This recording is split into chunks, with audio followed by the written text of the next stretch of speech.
some 800 number 3 states away. We're an independent team of experienced CPAs and attorneys who share your conservative values and believe that every tax problem has a real solution, one that works for you. We will fight to get you the lowest possible settlement, but nothing changes until you take the first step. Schedule your free consultation today and finally understand your options. Call 262-786-4442. That's 262-786-4442 or visit cptstrategies.com. Clear Path Tax Strategies. No judgment, just results. Take back your future and get the IRS and state off your back. On February 24th, President Trump will deliver his State of the Union address to Congress. Mr. Speaker, the President of the United States. And AM 560 The Answer is throwing a viewing party, and you're invited to join us for dinner at the Meridian Banquets and Conference Center in Rolling Meadows. Enjoy dinner before the speech, and then watch the speech with AM 560's Dan Proft, Sean Thompson, Jeannie Ives, Amy Jacobson, and John Anthony. Tickets are on sale now at 560theanswer.com/party. Sponsored in part by Edward Jones agent Nolan Webster.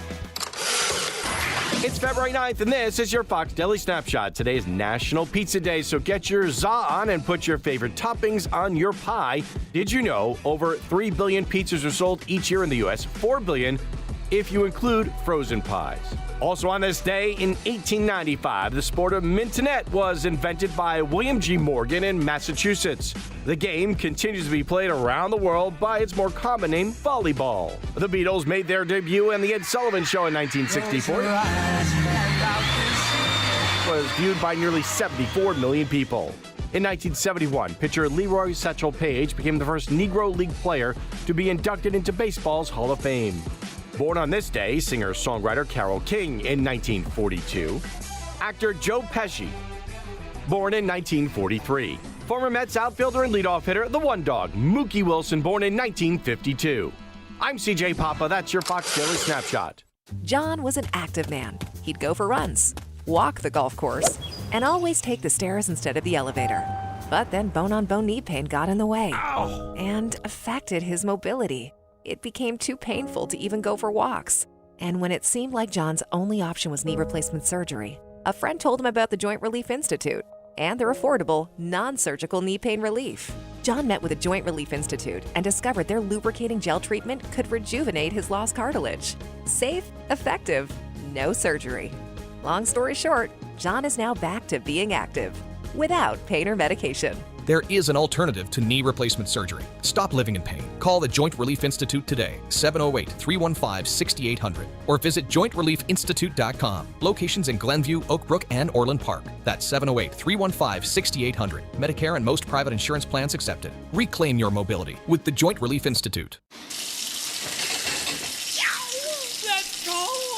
Don't get stuck with a cold shower this winter. Give CenterGuard Plumbing a call. Get a new 40-gallon water heater installed for just $1,195 for standard installation, or a 50-gallon heater for $1,295 standard installation. A proud new sponsor of AM 560, CenterGuard is offering specials on new water heaters. Old man winter is here. Don't get stuck in a cold, and the same can happen to your water heater. If you're having hot water issues or your water heater's over 8 years old, take advantage of this winter special today. CenterGuard Plumbing is Chicagoland's same-day water heater experts. Call before noon, and they can schedule your repair or install the same day on in-stock water heaters. They'll even haul away your old one, no charge. You're only a text away from install today. Call 847-406-8883. Mention AM 560 to receive winter special pricing. That's 847-406-8883. Call or text 847-406-8883 or visit CenterGuardPlumbing.com. Hey there, Chicagoland. Jeff here from Jeff Buys Your House. For many homeowners, winter can feel overwhelming. There's big bills, unexpected situations, or the stress of owning a home you no longer want.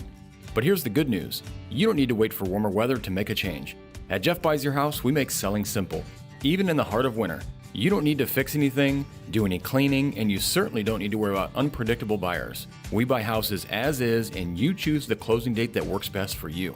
We've made the home selling process easy and stress-free for nearly 2 decades.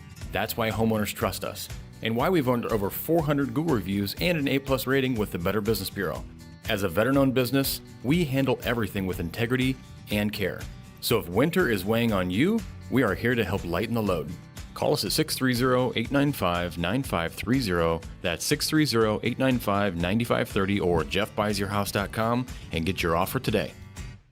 The following is a paid political announcement. Stay tuned for a special message from Angel Dad Joe Abraham about his daughter Katie. Put yourself in my shoes. I just spent my first Christmas without Katie. My daughter was murdered by an illegal immigrant Governor Pritzker protected.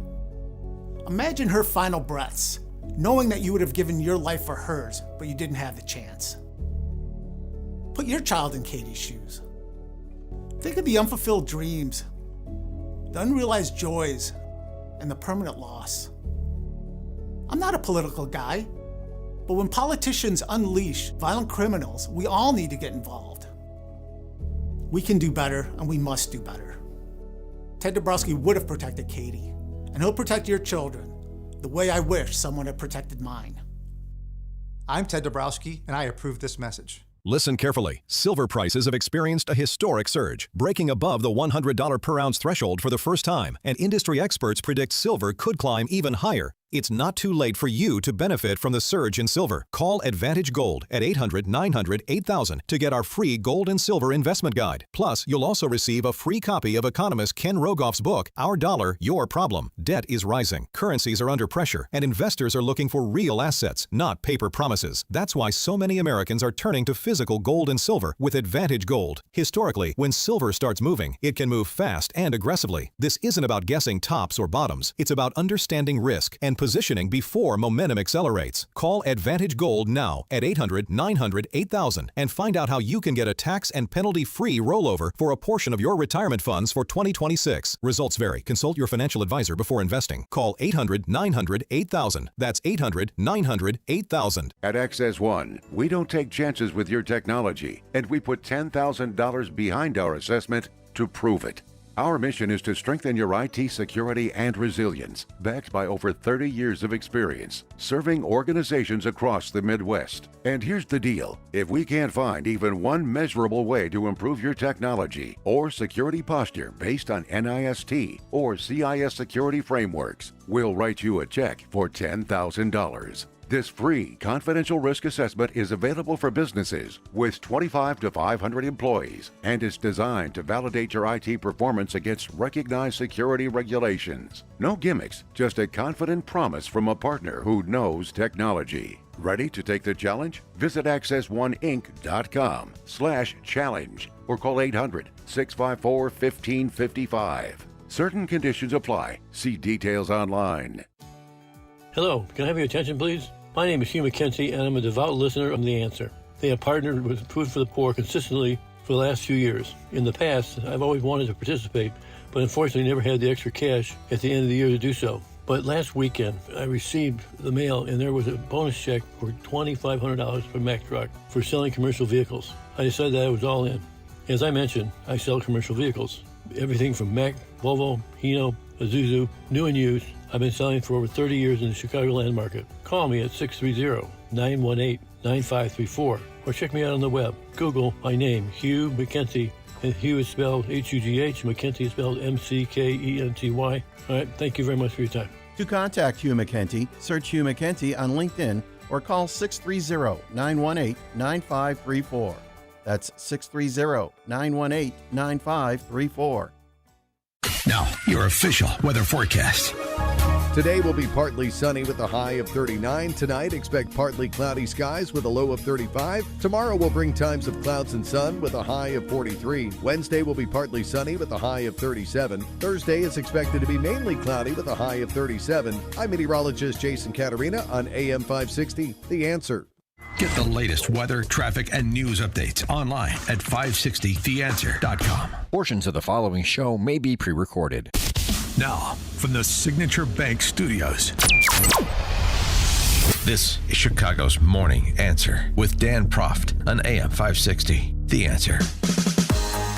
Sports and politics and sports and politics and sports and politics and intersection. Arrogance and ignorance. Arrogance, ignorance, and arrogance and ignorance. Intersection. Top of the morning, Dan Proft here. Yeah, we need to kick off the show with sports and politics because there was a lot of it this weekend between last night's Super Bowl and the kickoff of the Winter Olympics. Let's start with the Super Bowl.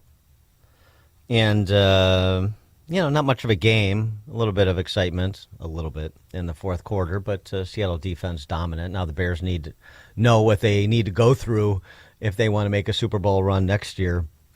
Sort of lived up to predictions, and my belief in terms of Seattle's defensive superiority would make the difference as it did. I don't want to go too much into the football game unless you want to.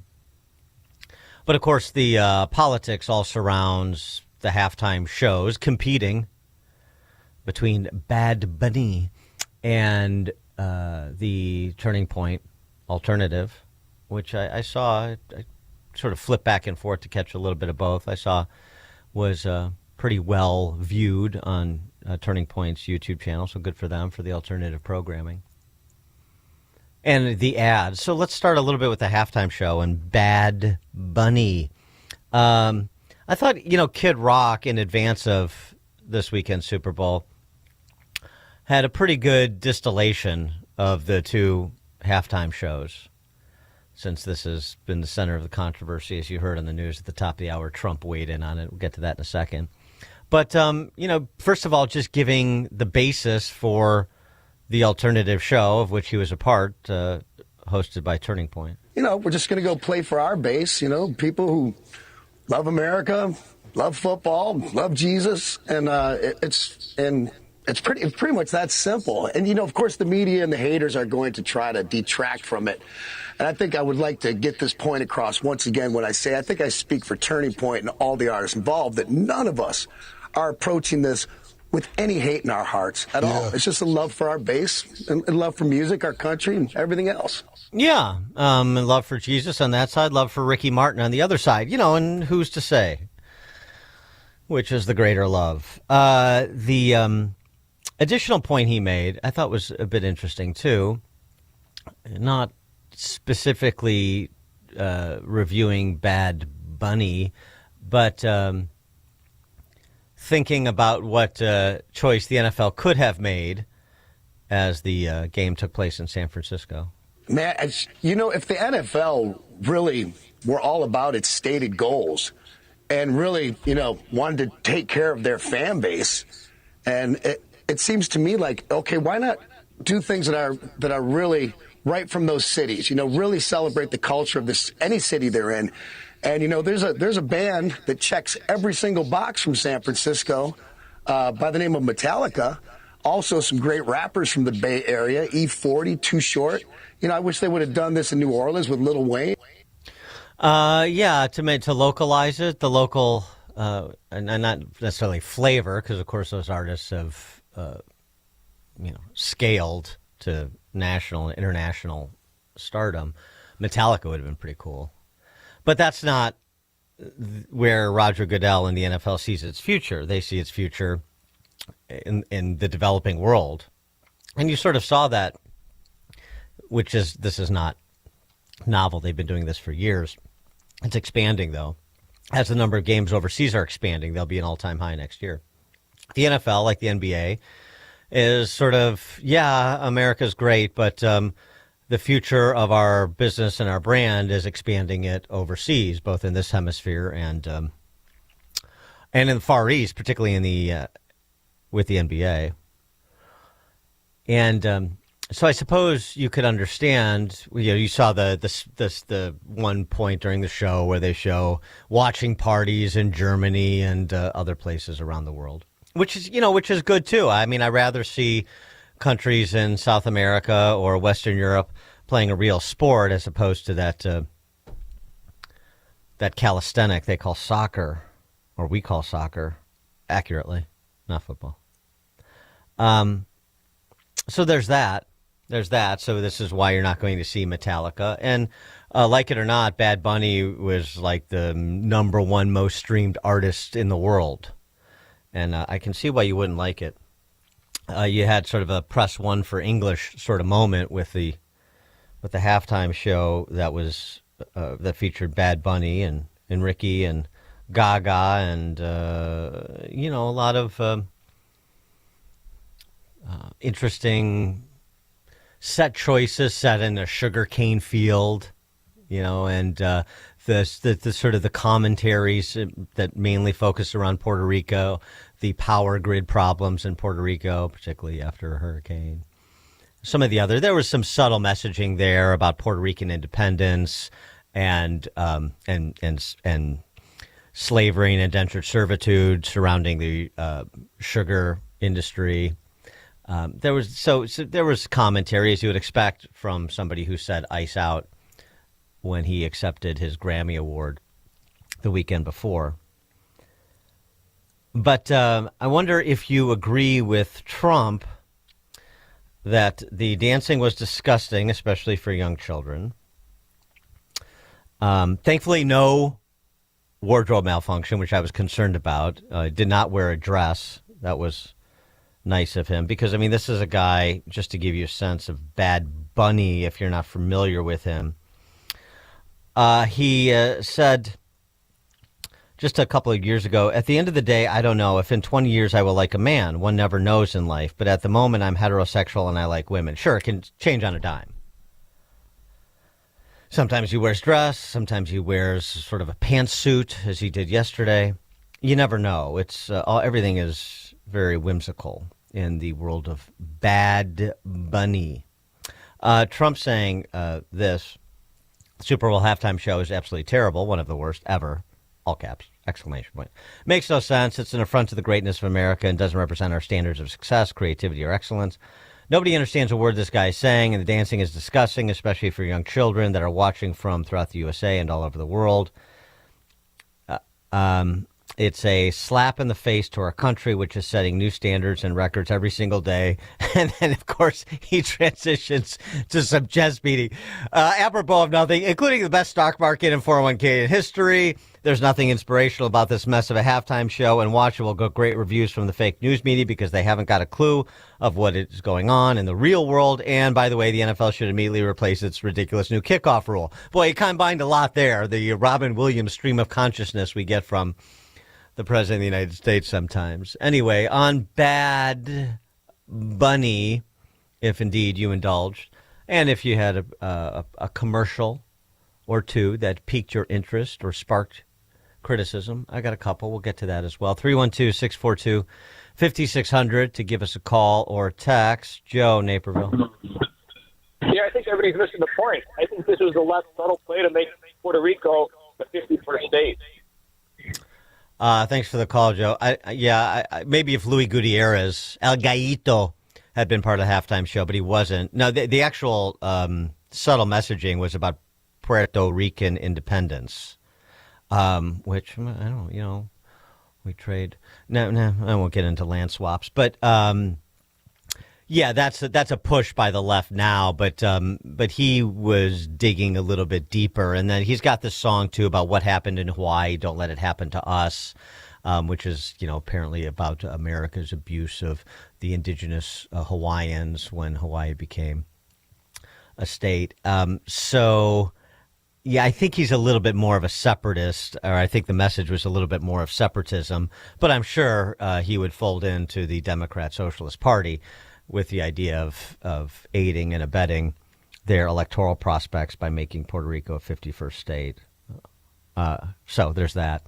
I wanted to fold in this interesting piece from Arthur Brooks, writing over at the Free Press. Arthur Brooks was the former boss at American Enterprise Institute. We've had him on the show several times. He's written a number of books, including Road to Freedom.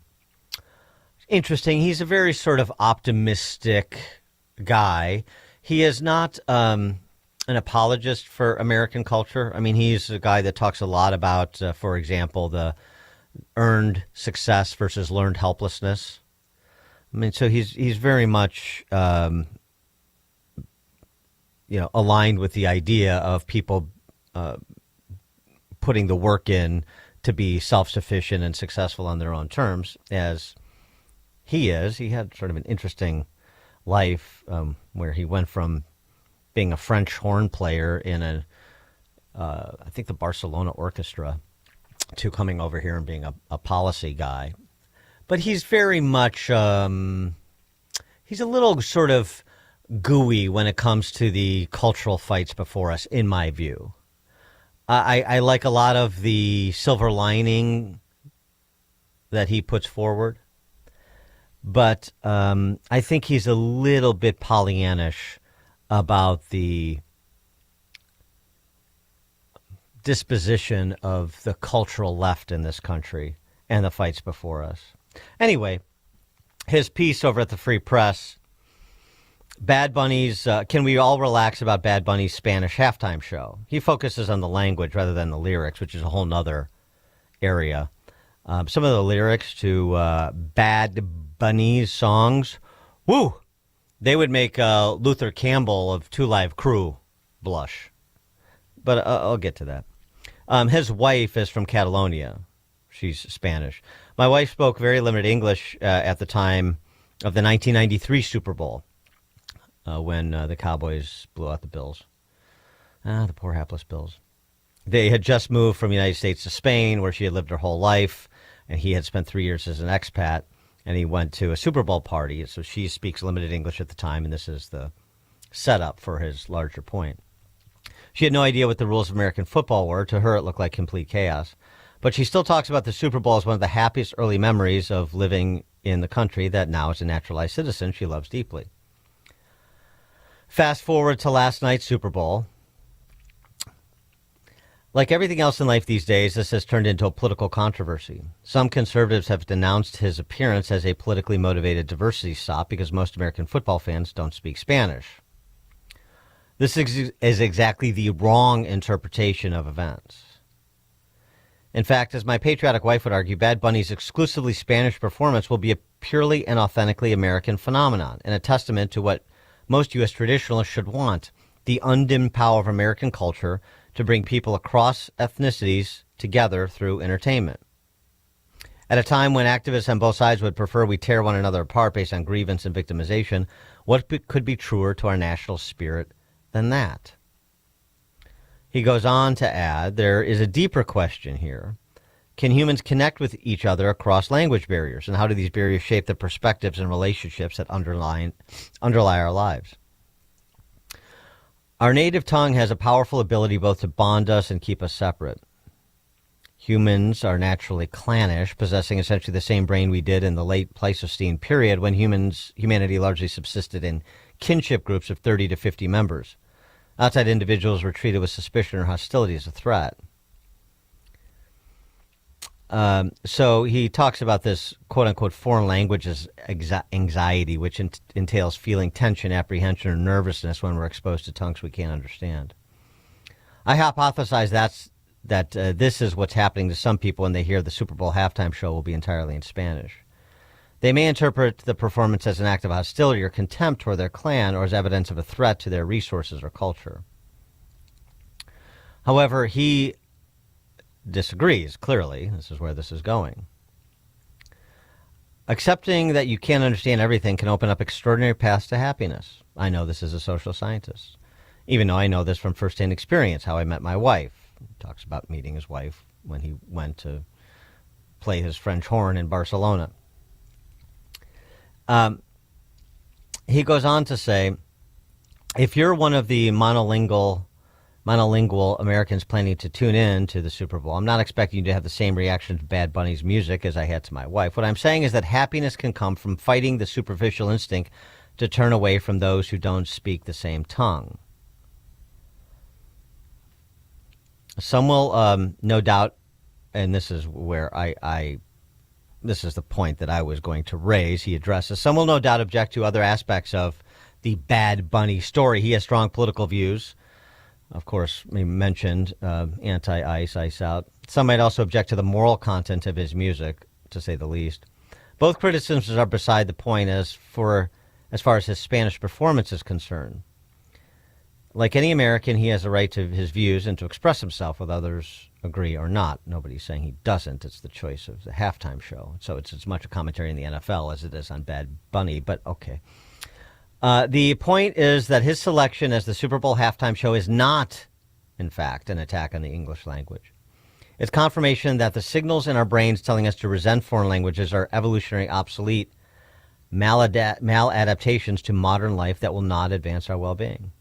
A willingness to not entirely understand and to not be entirely understood is essential for an enriching life, and thankfully, language barriers certainly do not preclude loving relationships or epic Super Bowl parties I would know. He concludes, in these divisive times, it's easy to fall prey to a version of the traditional American spirit that is a dream from the past. That is certainly what many leaders want us to return to. We do well to find ways to disprove this depressing idea in the 250th anniversary year of the American experiment and recognize that fascination with the unknown will make us happier than fear of it. 312-642-5600. Chicago's Morning Answer call-in and text line. I'll let that pour over you and see if you come to similar conclusions or think a second time about the Bad Bunny choice for the halftime show yesterday. I want to get into a few of the ads as well. At $7 million for a 30-second pop, we should at least talk about a few of them. Some of these joints get their money's worth. We'll do that at 5:38. Now we check the headlines. Good morning. It is 21 degrees here in Chicago on AM 560 The Answer. I'm Stace Keene in the QC Kinetics newsroom. Fire officials say they don't know what is causing the chemical smell that appears to be coming from the Algonquin Lake in the Hills area. Officials say they started to receive complaints about the burning chemical smell on Saturday night. Officials say if you experience any difficulty in breathing, dizziness, nausea, or irritation, they say that you should seek medical attention right away. A collision with a CTA bus has left one person dead. Police say a 32-year-old was driving an SUV when it rear-ended the bus that was stopped at a red light. The bus driver and passengers were not injured. Dixmoor continues to be plagued by water main breaks. According to officials, crews worked to fix 2 breaks over the weekend. The city completed a $2 million upgrade to the pipes in 2024. However, it wasn't enough. City officials say many of the pipes in the city are over 100 years old, and to upgrade all of those pipes would cost anywhere from $30 to $50 million. This report is a service of Blinster.com. Kyle Cox started Blinster in his garage back in 2010. Since then, they've sold millions of custom blinds, shades, and shutters nationwide. Their blinds are DIY friendly, guaranteed to fit, and always cheaper than big box stores. Blinster.com. Larry Elder is always good with the stats. You know that Texas has accounted for 25% of all the ICE arrests. 25%. That's thousands and thousands of deportations. No riots. No mob violence, no churches stormed. Minneapolis represents less than 1% of all the ICE arrests, yet there are protests in the streets. The Larry Elder Show, weeknights at 8, right before Sean Hannity at 10 on AM 560. The Answer. When you can no longer handle your own home, Hearthstone Assisted Living at the Lutheran Home in Arlington Heights is here to help make life easier. Experience upscale living with comprehensive health services. We offer fine dining, engaging activities, available chaplains, weekly worship services, and quality amenities including a bistro, expansive library, and general store. For a limited time, mention WYLL for an additional discount. Call 847-595-5024 or visit LutheranLifeCommunities.org. As America's #1 motorcycle insurer, Progressive has your back. Oh, like roadside assistance? Oh yeah, Progressive offers that. Great. Do you have plans Saturday? My cousin canceled and I'd love to have someone to ride with. Actually, we just do insurance, not riding buddies. Cool, let's meet at noon. Actually, scratch that. 10 a.m., you and me, breakfast at a diner. To be clear, Progressive has your back for insurance only. So get a quote and see if you can save. Okay, so if you beat me there, get me the Lumberjack Special. We can share. Progressive Casualty Insurance Company and affiliates. Roadside assistance may require comprehensive coverage. Welcome to guided meditation. Close your eyes. You're at the beach. The seagulls are calling. You take out your iPhone 16e you got from Cricket and use Apple Intelligence to clean up that selfie you just took. It's a good one. You send it to your friends instantly thanks to reliable nationwide 5G. They're totally jealous. Get iPhone 16e for $49.99 when you switch. Smile, you're on Cricket. Requires new line on the Supreme Unlimited plan. First service charge and tax due at sale. $25 activation fee. Terms and restrictions apply. Cricket 5G is not available everywhere. See store for details. Feel like you're trying to push a boulder uphill wearing skates? If you run or manage a local business today, you're challenged like never before. We get it, and we want to help. We're Salem Surround. We're a full-service marketing agency that'll help you increase your customer base by designing incredibly effective plans to reach your consumers day, night, and everywhere they might be. Salem Surround. Meet with a digital marketer today for ideas that will make your business stand out. Visit salemsurround.com. Nothing makes a gathering great like Eggland's Best Eggs. They're just so delicious with better nutrition, too. For us, it's eggs any style, as long as they're the best. Eggland's Best. Now, your official weather forecast. Today will be partly sunny with a high of 39. Tonight, expect partly cloudy skies with a low of 35. Tomorrow will bring times of clouds and sun, reaching a high of 43. By Wednesday, it will be partly sunny with a high of 37. Thursday is expected to be mainly cloudy with a high of 37. I'm meteorologist Jason Caterina on AM 560, The Answer. Get the latest weather, traffic, and news updates online at 560theanswer.com. Now, from the Signature Bank Studios. Only the biggest stories, only the biggest guests, and only the biggest opinions. This is AM 560, The Answer.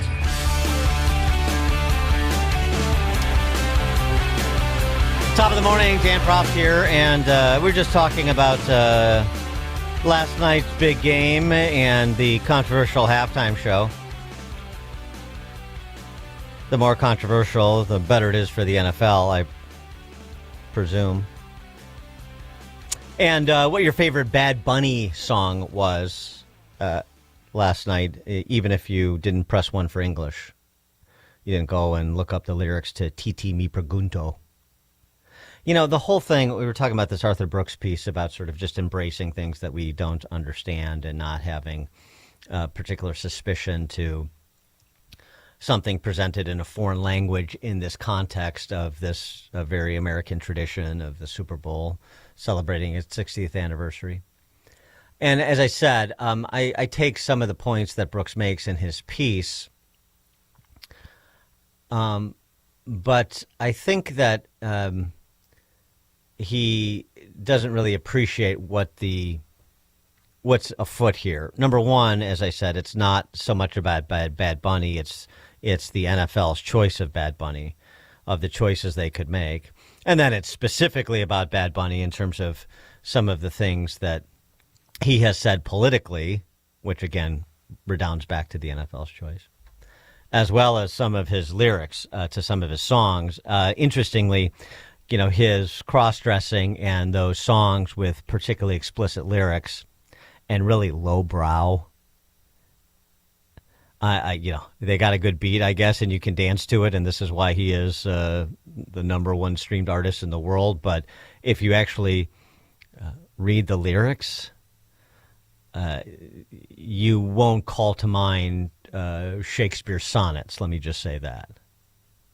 But it's not. But the other thing that Brooks said that I just want to challenge in this larger cultural discussion is it's not fear of something being presented in Spanish. I mean, you know, this a few years ago, several years ago now, you know, this song dominated the Billboard charts in America.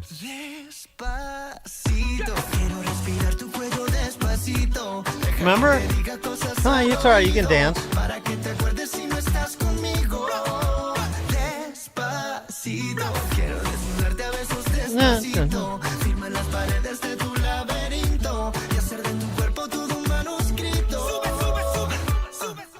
Yeah, little Luis Fonsi. I know Despacito means slowly, but my high school Spanish doesn't get me much farther than that. And you still enjoy it. It's fine. It's fine. So I also think the reaction to the reaction is an overreaction. You know, people are saying conservatives are overreacting, and I'm saying you're overreacting to conservatives' reaction. Because so much of this is in the political context of immigration law enforcement because Bad Bunny chose to weigh in on the topic. So much of it is with respect to just thinking about immigration policy, not because there's any animus towards Latinos in this country or Central and South Americans or Western Europeans of Spanish descent, like Arthur Brooks' wife, who want to come to this country. It's the question, as it has been for some time, about assimilation and independence. And so this is where sort of the gooiness of like an Arthur Brooks rubs me the wrong way, because I think he misstates the real problem here. It's a fear of the stranger and all the other passive-aggressive accusations of xenophobia. That's not what's at play here. That's not what's at play. And it's okay, as Kid Rock said, you want to do this for your global audience with an eye towards where you think your business needs to go, Roger Goodell and NFL owners. Okay. Well, then Turning Point USA will have alternative programming for their base that otherwise is underserved in popular entertainment. And there's no animus, as Kid Rock said, but we'll celebrate how we want to celebrate, and we'll have a cross section of artists as they did, and it'll be different.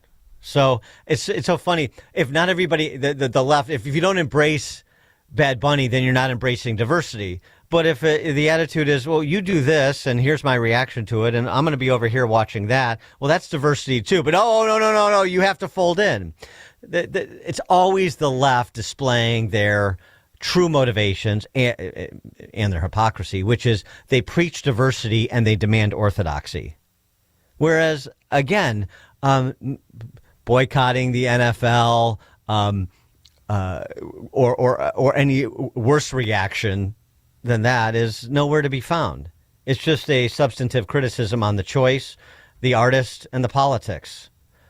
So he's allowed to express his opinion, and we're supposed to celebrate that, Arthur Brooks, even in the most sort of banal and vulgar ways, as he does in his music, or on the stage at the Grammy Awards.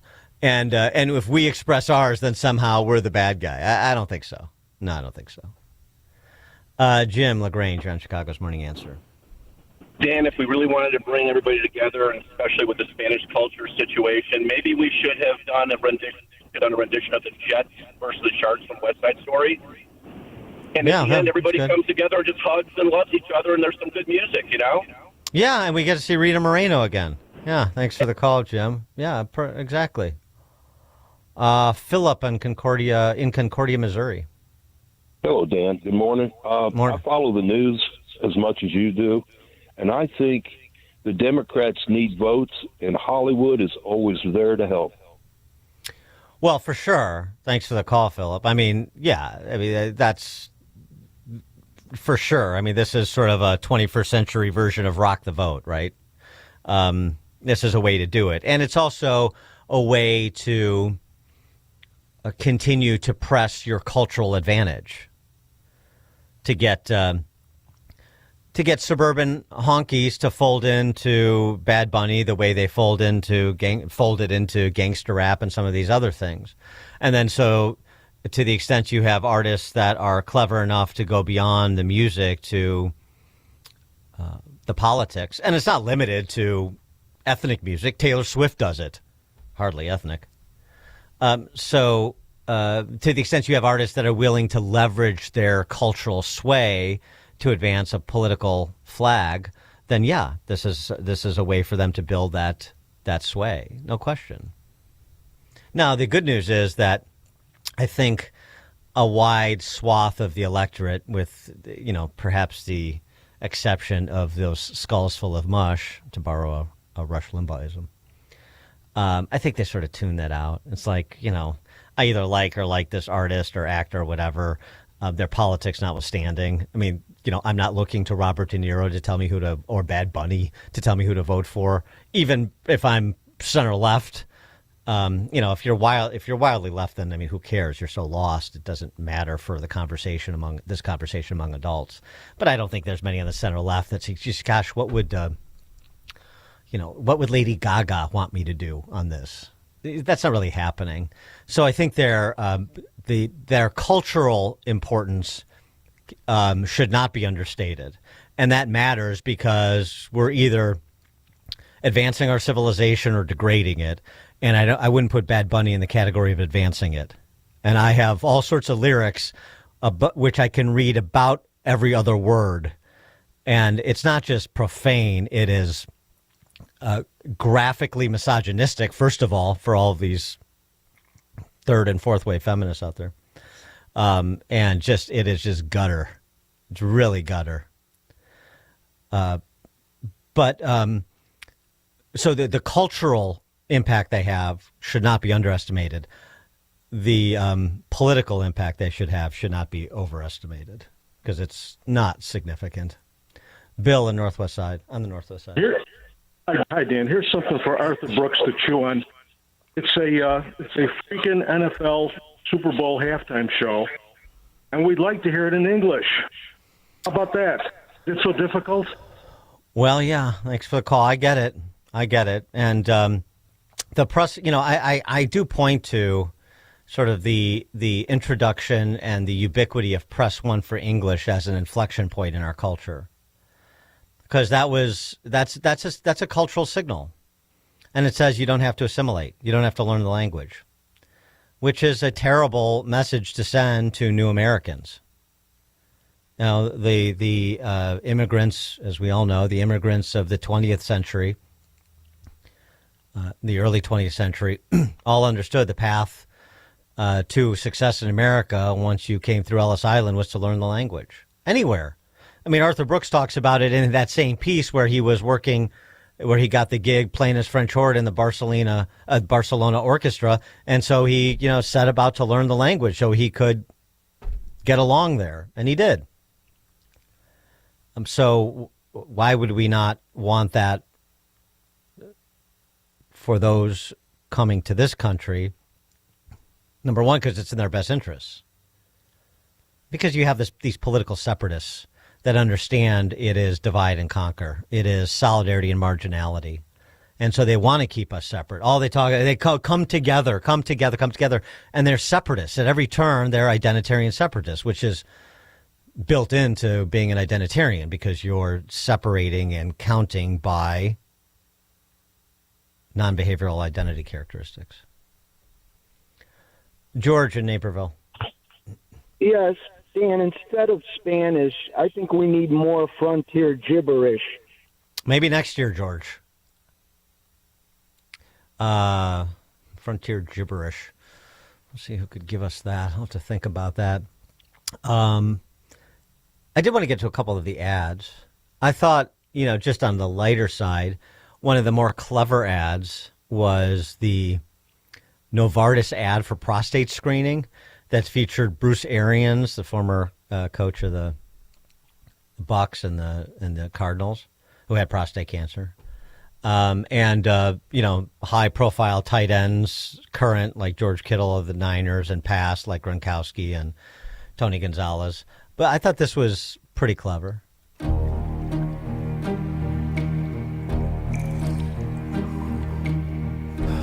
Have you ever in your life seen tight ends this relaxed? I am so relaxed. They're carefree,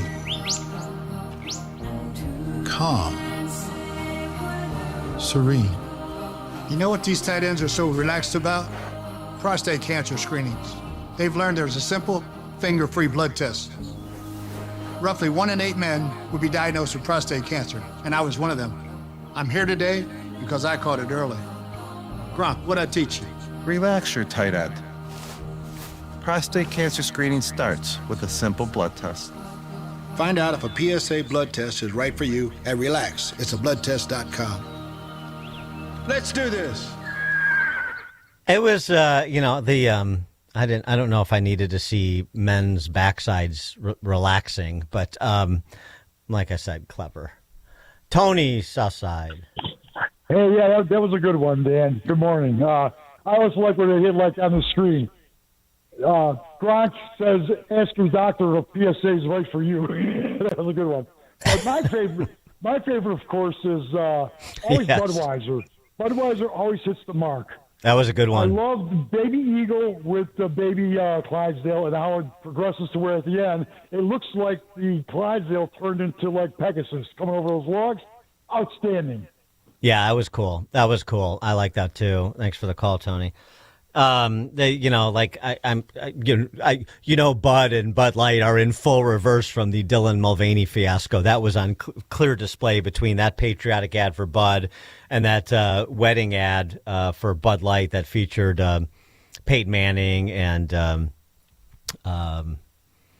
who's the rapper I'm thinking of? Sort of rapper crossover artist. Post Malone. Yeah, I mean, full retreat from the days of, gender bending to try to sell beer. At least they learned their lesson the hard way. Yeah, Chris on the Dan Ryan. Hey, Dan, good morning. Hey, listen, I wanted to real quick jump back to that Bad Bunny thing. I'll be the devil's advocate on this situation. Like Rammstein. Rammstein is a German heavy metal band that they've never done an album in English, and it doesn't mean that I'm going to run out to learn German to understand their language or their lyrics. The beat is good. It's heavy. I like it. I just think that it's just blown way out of proportion. Who cares? I mean, if you like it, you like it. Who cares? I don't understand the big uproar about it, and that's my opinion on it. I didn't watch half the show anyway, so it doesn't really matter. I just want to give you a heads up on that. Thanks. Yeah, thanks for the call, Chris. I don't think it. I think it's like I said. I think you have to look at it in the larger context, and that's what. And Arthur Brooks's commentary was a bit myopic, right? You don't have to understand every word. I mean, how many bands and artists that you enjoy do you understand every lyric, or did you find out years after listening to them that what you thought was a lyric was not? It was different, right? You misheard it.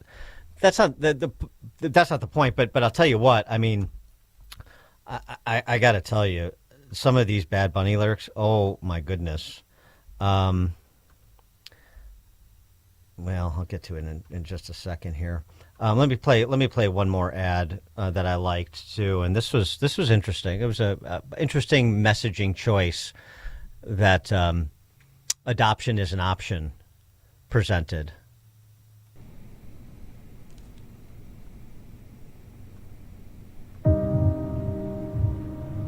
I know you never expected this. The voices and the anger are so loud.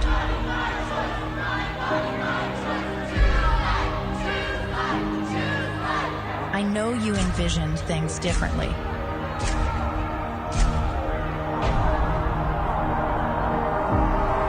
They're telling you that you've only got 2 choices. But the truth is, there's 3. Are these options difficult? Of course they are. But you deserve to know. Adoption is an option. As somebody who's adopted, I like that, of course. But I thought it was clever for them to sort of walk through the middle of the pro-life, pro-choice debate and just focus pragmatically on adoption as, a responsible, loving option, since it's not talked about with frequency that perhaps it should be. I certainly think so. So I thought that was good, in terms of a political, cultural advertisement. Just on text from 815, I renewed my man crush on Kurt Russell. Yeah, Kurt Russell as the ski instructor, that was a good one too. I did like that. The Dunkin' Donuts one with all the sitcom stars from a bygone era, from Seinfeld to Friends to Family Matters. Who else am I missing? I know Urkel was there, Family Matters. And there were others. I thought, that take on Good Will Hunting. It was just interesting, frankly. Not so much it was great, but I remember it, Dunkin' Donuts, so I guess it worked. But it was just fun to see all those sitcom actors from a bygone, or a couple of bygone eras, actually. The Bad Bunny thing, though, here's the thing about that. He didn't sing these songs, but, to the extent you didn't have exposure to Bad Bunny or significant exposure, and to Trump's point about, what are we extolling? I mean, you put somebody who does the Super Bowl halftime show, that he or she is, treated like a god in this country, as celebrities are, unfortunately, too much. Some of the lyrics of some of his songs, and again, I don't want to be prudish about this because, Salt and Pepper, and as I mentioned before, Two Live Crew, and there's all sorts of other artists who do terrible songs that are just appeal to prurient interest. There's not much art to it at all. Somebody comes up with a good beat and they make a ton of money, but it's to say it's appealing to the lowest common denominator is to be euphemistic. One song, here's the refrain. P with D, D with A. P with D, D with A, yes, push it in. P with D, D with A, push it in. Your T rubbing my N, push it in. And so on and so forth. And then he talks about, his body parts in the most unimaginative, profane way. There's there's several songs that, again, were not played, just like he didn't show up in a ball gown. But this is not a guy that you want to elevate as somebody your son or daughter should. I mean, listen to it, I guess, if you want. I wouldn't encourage it. But this is not somebody you say, this is a great artist. So, and Free Society, he can say what he wants. But the discernment. I love this cop-out where, hey, he has a right to express himself. Yeah, I know. We're beyond that. We're having the adult conversation about discernment and what is extolling the virtues of a free society, what is contributing to the culture, and what is denigrating it. That's the conversation. Not whether he can say it or do it or, decide if he, one day he feels like nuts and another day he doesn't. All right, coming up at 6:06, I guess we'll have to address it. I mean, it's not so much the Obama meme that got the left in a lather at the end of last week, but it's the larger issue that was related to it, which is, of course, voter fraud, the SAVE Act. So we'll get to the meme and we'll get to the more substantive political and policy issue at 6:06. It's now 6 o'clock on AM 560 WIND Chicago. A possible second deadline fast approaching. CJ Pomp of Fox News. A busy weekend for law enforcement in Arizona searching the home of Savannah Guthrie's sister and other locations for clues in the hopes of finding their mother, 84-year-old Nancy Guthrie, who's been missing for over a week. The pressure-packed situation ramping up today as Fox's Madeline Rivera explains. KGUN 9, a local TV news outlet which received one of the original ransom notes, says the demand is $6 million and threatened Nancy Guthrie's life if it's not paid today by 5 o'clock. The family is begging whoever took her to bring her home. So the FBI tells the Associated Press when Savannah says, quote, "We have received your message," she is referencing another alleged ransom note sent via email to local TV news station KOLD on Friday. KOLD says that email, which they have not released to the public, did not contain proof of life of Nancy. Guthrie's family is allegedly being told to pay the ransom in Bitcoin. And that is local time. That's Fox's Madeline Rivera reporting. It was certainly sleepless in Seattle. No, it was not, because the Seattle Seahawks triumph in Super Bowl 60, defeating the overmatched New England Patriots. This woman watching the game at one of the numerous watch parties throughout the Emerald City. Letting it sink in. It's been an amazing season, incredible last game, and I'm so excited for the parade. The victory parade is reportedly set for Wednesday. Well, the Prince and Princess of Wales expressing deep concern for the victims of Jeffrey Epstein. In a statement today, Prince William and Princess Catherine say they're appalled by the contents of more than 3 million pages of documents released earlier by the U.S. Department of Justice. It's another move by the monarchy to distance himself from the former Prince Andrew's relationship with the convicted sex offender. And police in Providence will release redacted body cam footage of the response to the shooting at Brown University on December 13th. The gunman killed 2, injured 9. America's listening to Fox News.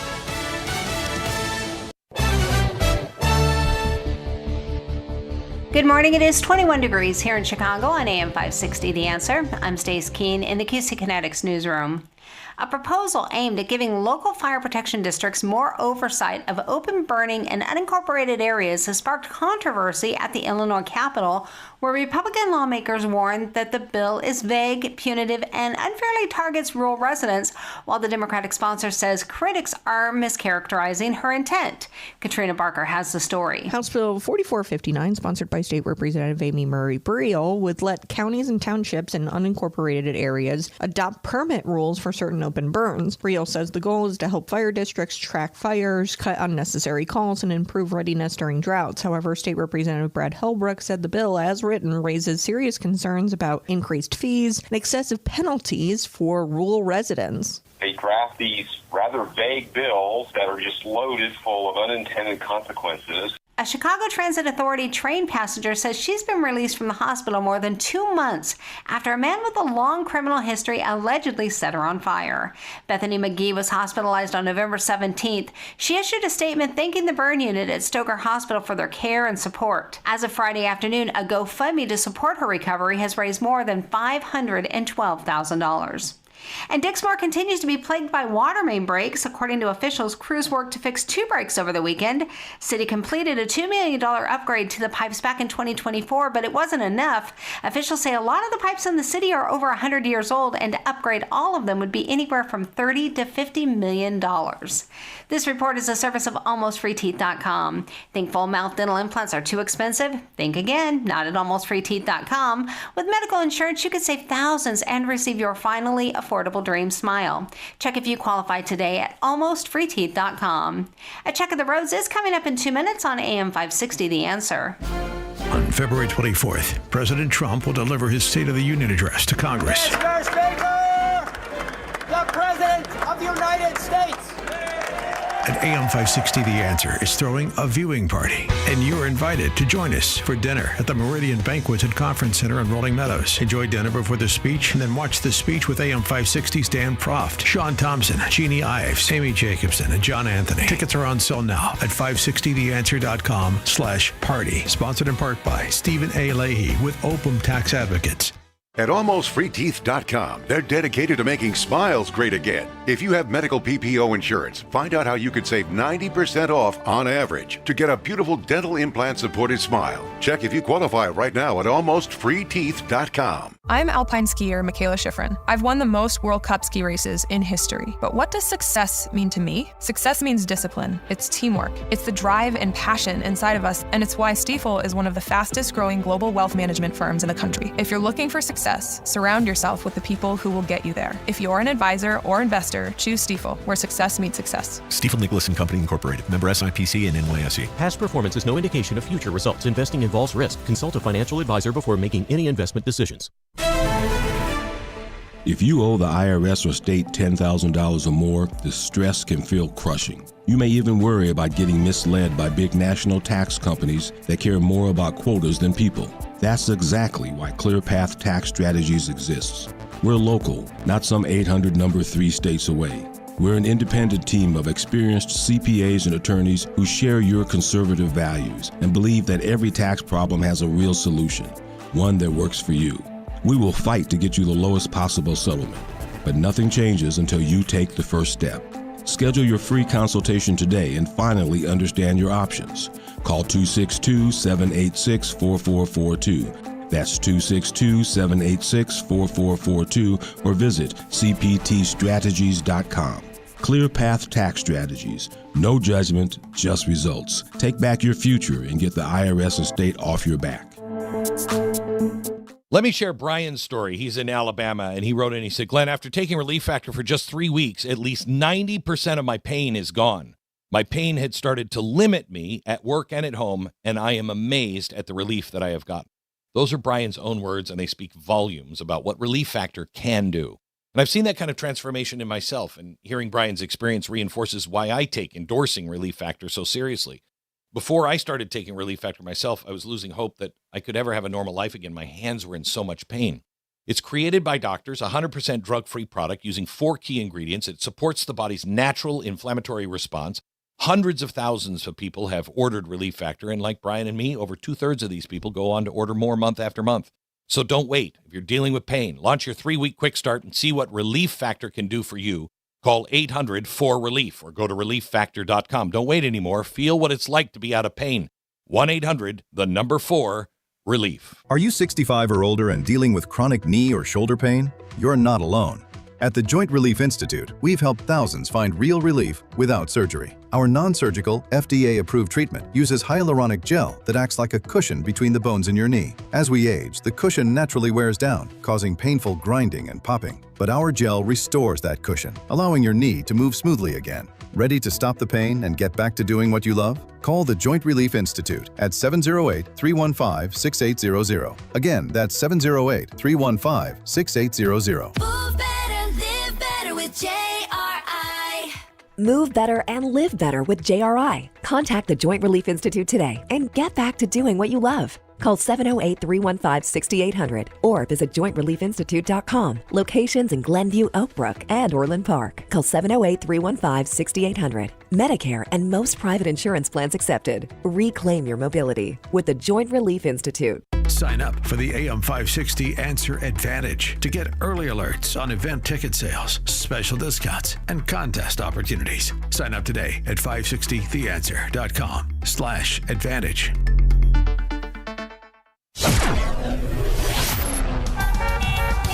Taking a look at the roads from the Team Hochberg Traffic Center, I'm Sue Aller. We're starting off with a crash on the Stevenson inbound. It's on the exit ramp to get onto the Dan Ryan, and also outbound, you have a collision right at the Dan Ryan as well. So the Stevenson right now is 23 minutes from Veterans Memorial to Lakeshore. Outbound is 21. On the Dan Ryan, you're looking good. 13 minutes inbound. Outbound is 11 from 95th to the Burn Interchange. No delays at all on the Edens. 14 minutes both ways from Lake Cook to Montrose. The Kennedy in great shape from Montrose to the Burn Interchange, just 8 minutes both ways, and 13 minutes in both directions on the Eisenhower from Wolf to the Old Post Office. News is a service of the Will County Freedom Caucus. Celebrate America's 250th birthday on February 15th at Crystal Grand Ballroom in Lamont. Hear U.S. Senate candidate Don Tracy and gubernatorial candidates Darren Bailey, James Mendrick, and Ted Dabrowski. Get your tickets today at willcountyfreedom.com. Chicago's Morning Answer continues next, but now the latest forecast from the Air Right Heating and Cooling Weather Center. Today will be partly sunny with a high of 39.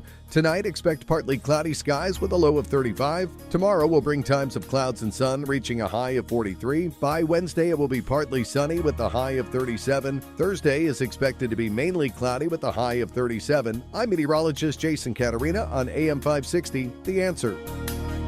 Get the latest weather, traffic, and news updates online at 560theanswer.com. Now, from the Signature Bank Studios, this is Chicago's Morning Answer with Dan Proft on AM 560. The Answer.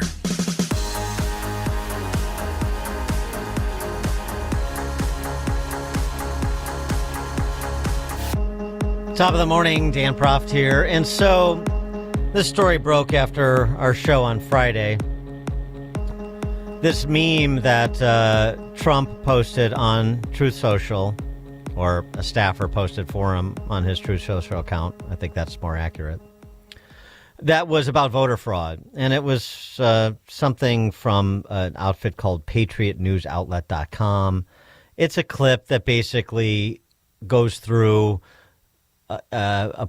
some of the anomalies in the 2020 election and calls into question the voting machines. I mean, this is not particularly new, but at the end of it, the video about voter fraud rolled to this sort of Lion King spoof featuring a bunch of Democrats as animals in the jungle, including and first off, it was in the cut, Michelle and Barack Obama as apes. And so the hue and cry came that Trump is calling Michelle and Barack Obama apes, and that is racist, and he's a racist and a white supremacist, and so on and so forth. And this was Caroline Leavitt, the White House spokeswoman, on Laura Ingraham on Friday night, explaining. Look, Laura, it was a meme that was posted by a staffer on the president's Truth Social account. It was from a Lion King video depicting, as you pointed out, different Democrats as different animals. I think Kamala Harris was depicted as a turtle in this video meme. The president did take it down. He spoke with lawmakers today out of respect for them, including Senator Tim Scott. The post was removed. But leave it to the leftist media, of course, to talk about this all day, rather than talk about the fact that the Dow has broken over 50,000 points for the first time in our nation's history, rather than talk about what President Trump did last night, launching TrumpRx.gov, which is the first of its kind. Okay. I mean, the ham-handed pivot. I don't want to talk about it. So this is overshadowing Trump RX, which is not the first of its kind, by the way. We talked to C.S. Tucker about that. Good RX, same deal. But, I digress. And so Laura Ingraham pressed her on this, just saying, well, why not just apologize for the mistake and move on? It's not just Democrats. There are Republican senators, Pete Ricketts, others saying, look, we understand it was us, but the president should just come out and apologize for it and say, look, this was a mistake. Sorry if it offended anyone. Why not? Well, look, I won't get ahead of the president, Laura, and he may be speaking with the press later today, but he did take down the post. And again, this is merely a distraction for the fake news media from Trump RX last night, from the fact that this week it was revealed 0 illegal aliens were released into our country again, Caroline, for please, 9 months in a row. Another historic achievement of this administration. The fact that this week we saw the data. I mean, just don't do that. That is just sort of the worst kind of damage control. It's so sort of establishment conventional. Just stick on the topic. Just stick on the topic and address that substantively, and then leave it and go somewhere else as the conversation turns to other topics. Look, I am pivoting. She's young. Trump did, in fact, talk to the press later on, and of course he was pilloried on the topic. On Air Force One, here's what he had to say in pertinent part. Machine that counts the votes. A Telit 4G wireless chip manufactured in Taiwan. That's the meme itself, yeah. I guess I should have played that. But yeah, you hear him going through it, and then it cuts away to this, AI, CGI, whatever it was, Lion King spoof. Okay. Trump addressing it. Who sent it?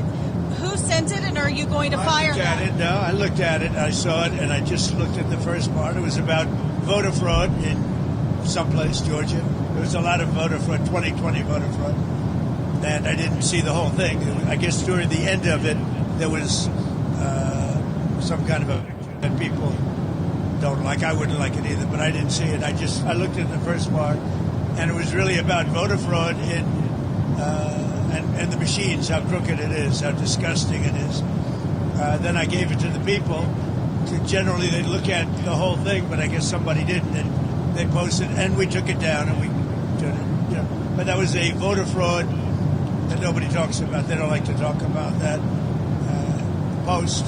We took it down as soon as we found out about it. Mr. President, a number of Republicans are calling on you. Didn't make a mistake. I mean, I look at a lot of thousands of things. I looked at the beginning of it. It was fine.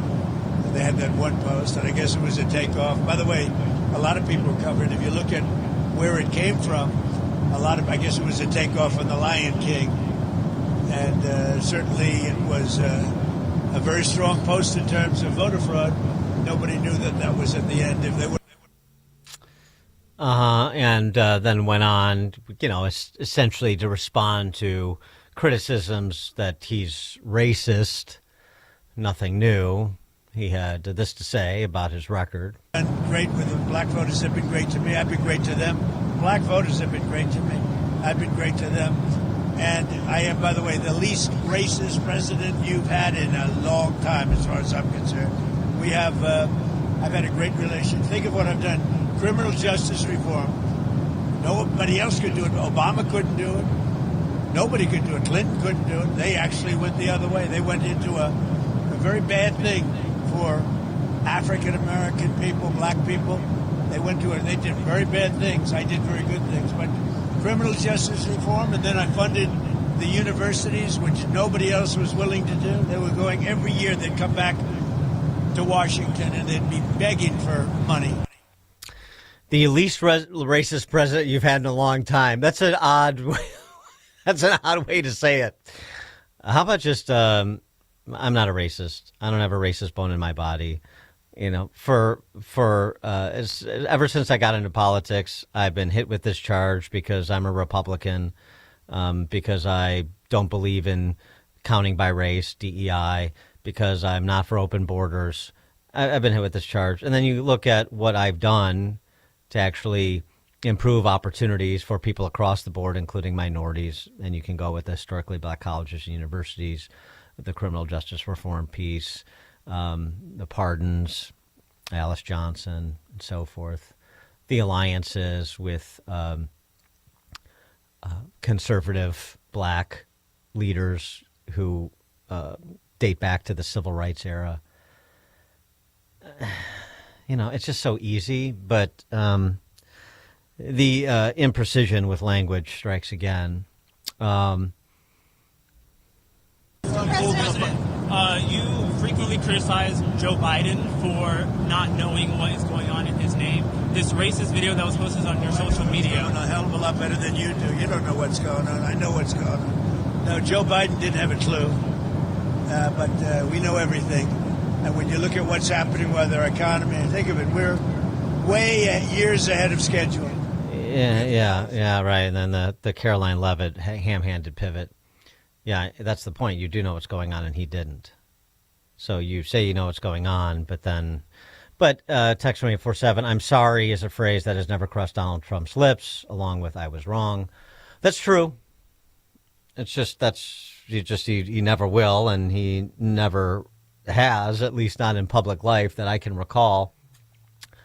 And again, there was no malice. I don't believe there's malice. I don't believe he's a racist. You know, before I got in public life, when I was just a real estate developer, I was being feted at Rainbow Push Coalition lunches in New York by Jesse Jackson. So, you know, please pinpoint for me exactly when it was that I suddenly, at the age of whatever, when did I enter public life? My late 60s, became a racist. It's just silly. That's not in my heart. That's not who I am. That's not what I have demonstrated as President of the United States. That's the forceful pushback that would end this. Those sort of equivocations and ham-handed pivots, just feed it.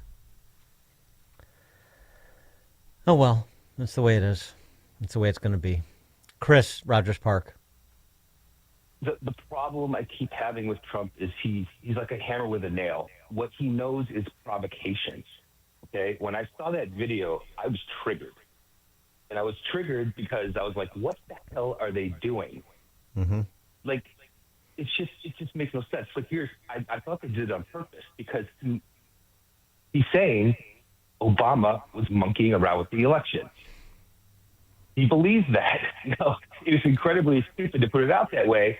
But here's the thing. Every time he does something, a Trump supporter like me has to go through all kinds of cognitive dissonance to say, what's the 4D chess move here? All that kind of stuff. But the bottom line with all this stuff is if people weren't afraid of being called a racist, they wouldn't be triggered by these things and they wouldn't care.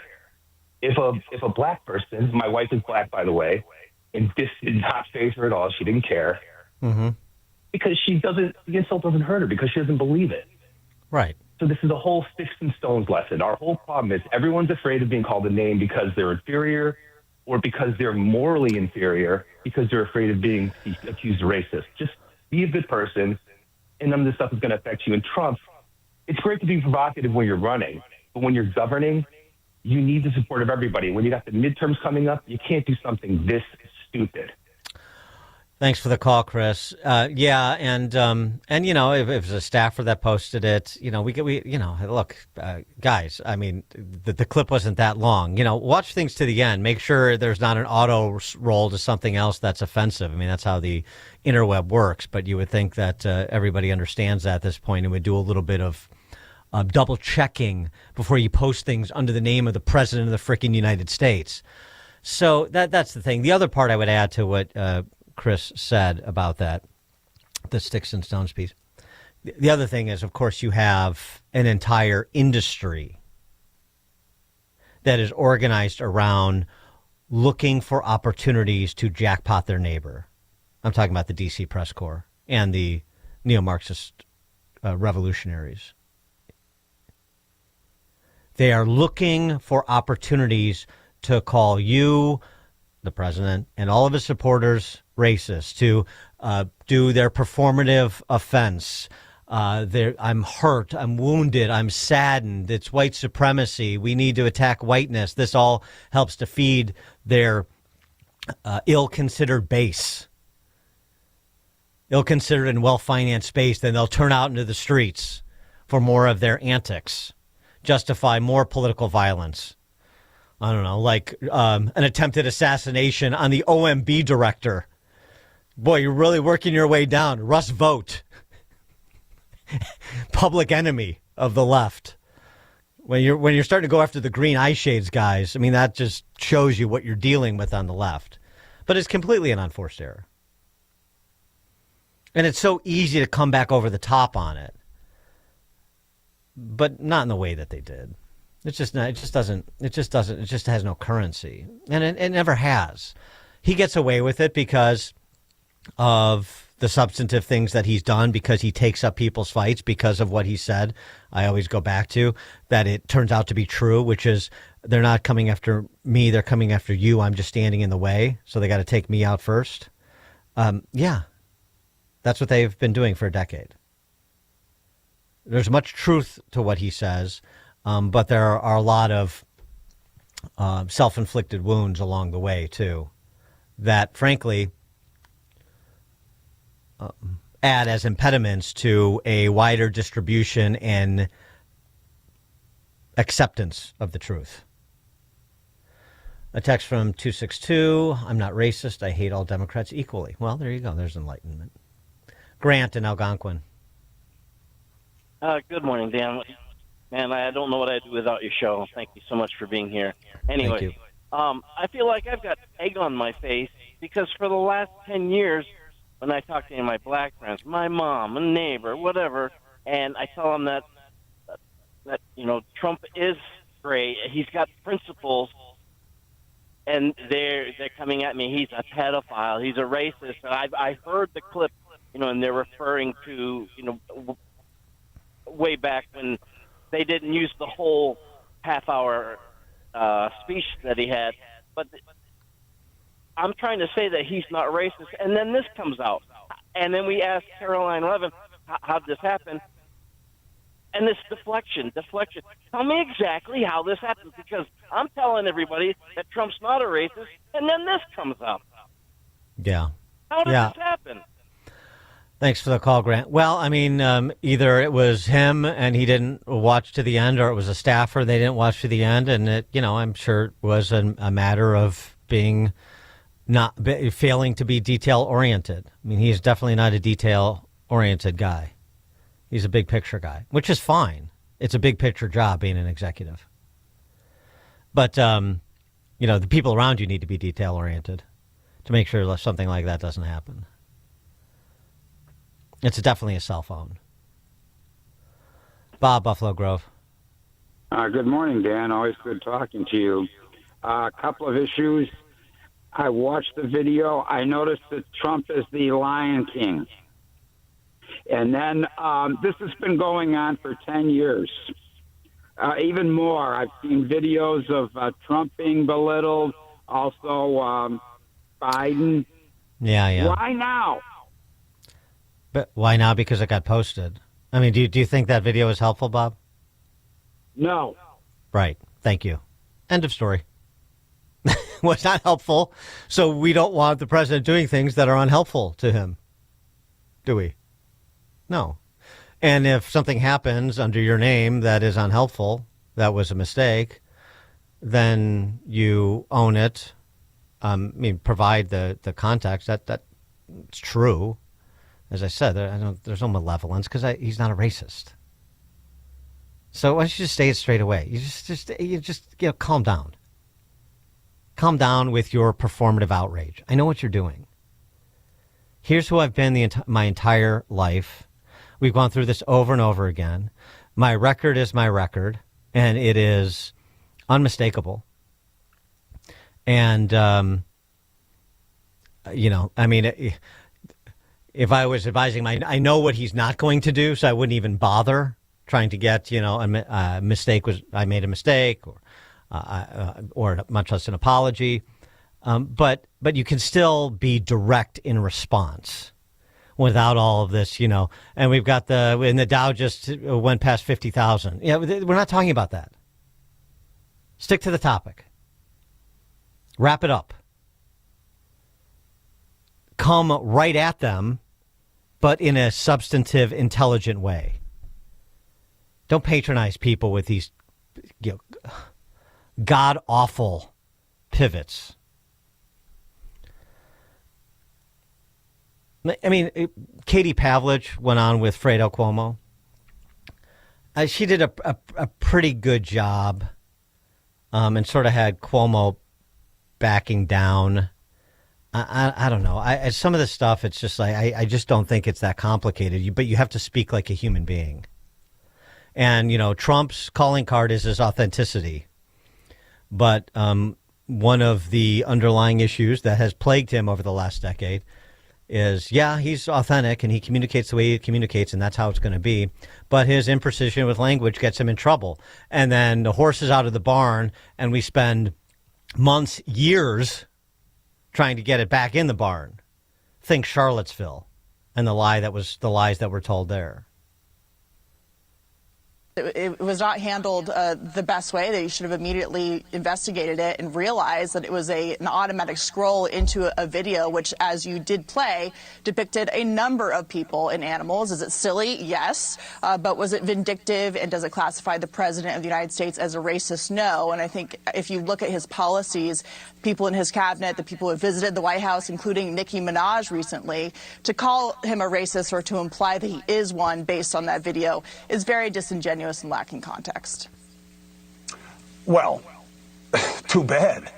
Because let me tell you something. If you don't want somebody to call you that, then you don't do things like this. He didn't show Biden and everybody else. They just showed the Obama part. So it doesn't matter what it clicks and scrolls to. But they didn't do it on purpose, this is an unforced Chris, error. Which is the issue. It is an unforced error, but that's very different than being vindictive about it and doing it on purpose. It is an unforced error. Well, it's very give me a different good than reason. Purposely clipping it to show that. Well, first of all, it was absolutely purposely clipped to show the Obama part. It was just part of a much bigger video. That's not the beginning. Well, it's not the beginning of the video. It was an automatic scroll. It's not the first thing you would see. It was an automatic, right, because it's the end of the video, which automatically scrolled into the next video. That's what happened.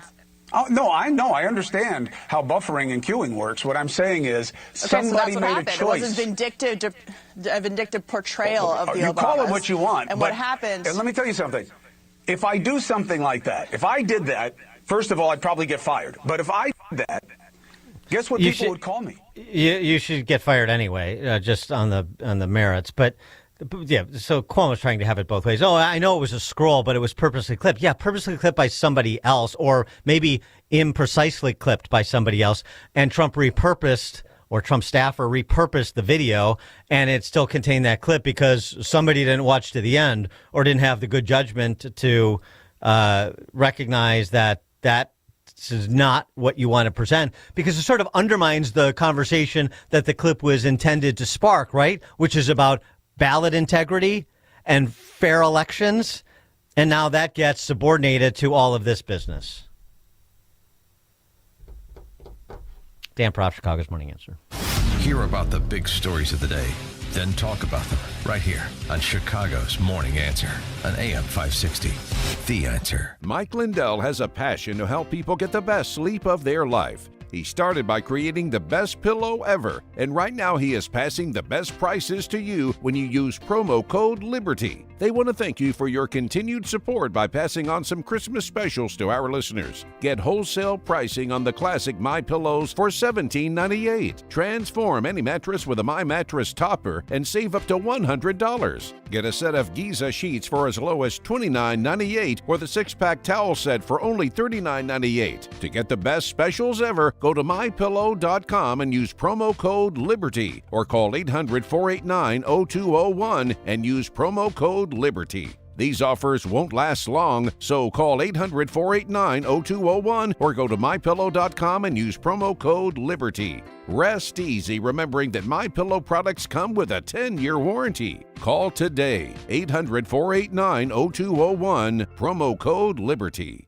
Want to see if you could pay less in taxes? Try the quick and easy tax calculator at willsave.com. Yes, a free tax calculator. That's WILSAVE.com. Calculate how you could keep more of your hard-earned money and give less to Uncle Sam, especially in retirement. Get your free tax analysis today at willsave.com. And don't forget to tune in to Protecting Your Assets with Steve Shyman every Saturday morning at 8, right here on AM 560, The Answer. On Salem News Channel, principled voices are shaping today's conversation. Scott Jennings brings clarity to the toughest debates. Josh Hammer's blistering commentary puts politics and culture on trial. And Alex Marlowe's insight connects us to what matters most. Watch anytime on Samsung TV Plus, Pluto TV, or find us on your screen at snc.tv. 3 new shows, 1 powerful lineup. Salem News Channel, across America. AM 560, The Answer.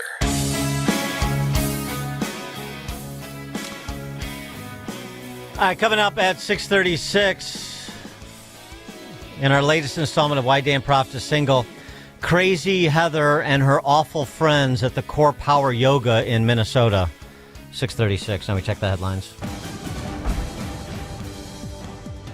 Good morning. It's 30 degrees here in Chicago on AM 560 The Answer. I'm Stace Keene in the QC Kinetics newsroom. One person is in custody following a standoff with SWAT team members on Sunday morning. Police say the incident in the Wildwood neighborhood started just before 10:30. Officers were on the scene for several hours. Few details have been released, but officials say the man was transported to a local hospital for a mental health evaluation. Fire officials say they don't know what's causing the chemical smell that appears to be coming from Algonquin Lake in the Hills area. Officials say they started to receive complaints about the burning chemical smell on Saturday night. Officials say if you experience any difficulty in breathing, dizziness, nausea, or irritation, that you seek medical attention right away. A collision with a CTA bus has left one person dead. Police saying 32-year-old was driving the SUV when it rear-ended the bus that was stopped at a red light.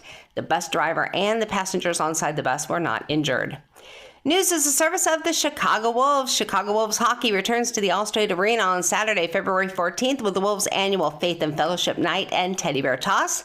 Join the Chicago Wolves for some fun hockey when they play the Colorado Eagles and stay for the post-game Faith and Fellowship Q&A with Wolves star Josiah Slavine. A check of the roads is coming up in 2 minutes on AM 560, The Answer. On February 24th, President Trump will deliver his State of the Union address to Congress. Mr. Speaker, the President of the United States. And AM 560 The Answer is throwing a viewing party, and you're invited to join us for dinner at the Meridian Banquet and Conference Center in Rolling Meadows. Enjoy dinner before the speech, and then watch the speech with AM 560's Dan Proft, Sean Thompson, Jeannie Ives, Amy Jacobson, and John Anthony. Tickets are on sale now at 560theanswer.com/party. Sponsored in part by Stephen A. Leahy with Opum Tax Advocates. To commemorate President's Day, Hastellis Mattress is offering our fellow Americans Washington Monument-size savings on Beautyrest. Our employee-free showrooms are filled with Beautyrest mattresses vying for your vote. Through February 22nd, get a Queen Beautyrest Premium World Class Thatcher KA mattress. Others sell it for $27.99, but Hastellis has it for $16.88. Plus, our Hastellis Mattress Stimulus Package also includes a $100 instant cash discount, a $100 MasterCard's cash card, a free adjustable base, free delivery and setup, free removal of your old mattress, and 24-month free financing with approved credit. I won't beat around the bush. You can't afford to miss out. Enjoy presidential savings on the select Beautyrest mattress that matches your comfort level, whether it's soft or hardy. Best of all, you'll feel more rested. No, really, it's true, man. Find a showroom near you at Hasslis.com. Well, the experts did their best with this season's flu vaccine, but the virus mutated and the vaccine could not keep up. But here is the truth. The most powerful defense against viruses isn't something man-made. It is the God-given immune system that you were born with. And the best immune system booster that I, Scott Jennings, know of is Virago. Virago. It is a liquid immune enhancement supplement featuring 23 potent nutraceuticals working synergistically to enhance your immune system against assaults. Trust the design that God gave you and strengthen your body's immune system with Virago, the ultimate immune enhancement cocktail. Order it online today. Visit myvirago.com. That's myvirago.com. Use coupon code Jennings to save 30%. Myvirago.com. Coupon code Jennings saves you 30%. Are you a fraud-paying American? 1 in 4 tax-paying Americans have been victim of identity fraud. With LifeLock, your identity, if it's stolen, they fix it guaranteed or your money back. And last year, billions in refunds were stolen. Could be from your salary, overtime, or second job. Gone. But this year, you don't need to stay a victim. Because this tax season, fraud-paying American is something no American should have to claim.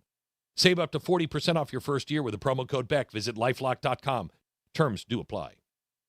There's no championship league for small business owners. But if there was, you'd be at the top of the standings. Because going pro with Lenovo Pro means you've got the winning formation. One-on-one advice, IT solutions, and customized hardware powered by Intel Core Ultra processors help you stay ahead of the competition. Business goes pro with Lenovo Pro. Sign up for free at Lenovo.com/pro. Lenovo. File your taxes for free with TurboTax on Intuit Credit Karma. Just file on your own in the Credit Karma app by February 28th. Valid for those who didn't file with TurboTax last year. Taking a look at the roads from the Team Hochberg Traffic Center, I'm Sue Aller. 15 minutes inbound on the Edens from Lake Cook to Montrose. Outbound is 13. Stop and go on the Kennedy outbound as you head towards Manheim Road. But on the inbound side, you want to watch out for a collision off on the shoulder right at Irving Park Road. Now, it's still just 8 minutes both ways, though, from Montrose to the Byrne Interchange. 13 minutes in both directions on the Eisenhower from Wolf to the Old Post Office. 23 minutes inbound on the Stevenson from Veterans Memorial to Lakeshore. Outbound is 21, and the Dan Ryan from 95th to the Byrne Interchange is 13. Outbound is 10. It's a little bit sluggish, though, on the inbound express lanes between 43rd Street and 31st Street. This report is a service of Aleve. Life doesn't wait, and neither should you. Aleve can help you deal with pain less throughout your day. With just one pill, Aleve lasts up to 12 hours. Don't let those aches and pains hold you back from doing what's important to you. Use as directed. Chicago's Morning Answer continues next, but now the latest forecast from the Air Right Heating and Cooling Weather Center. Today will be partly sunny with a high of 39. Tonight, expect partly cloudy skies with a low of 35. Tomorrow will bring times of clouds and sun with a high of 43. Wednesday will be partly sunny with a high of 37. Thursday is expected to be mainly cloudy with a high of 37. I'm meteorologist Jason Caterina on AM 560, The Answer. Get the latest weather, traffic, and news updates online at 560theanswer.com. Now, from the Signature Bank Studios. Somewhere in this darkness, there's a light that I can't find. Well, maybe it's too far away. Or maybe I'm just blind. Maybe I'm just blind.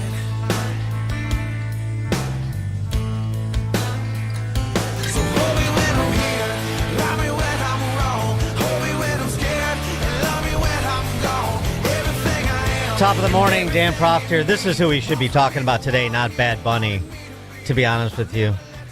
Brad Arnold, the front man for Three Doors Down, passed away from kidney cancer, 47 years old. A great artist, the good old boys from Mississippi. We'll talk about him a little bit later in the show. And you remember we played the clip when he announced his diagnosis last May. and he was a believer and just a good dude. These are the sorts of artists that deserve more profile. Bad Bunny deserving less, but I digress.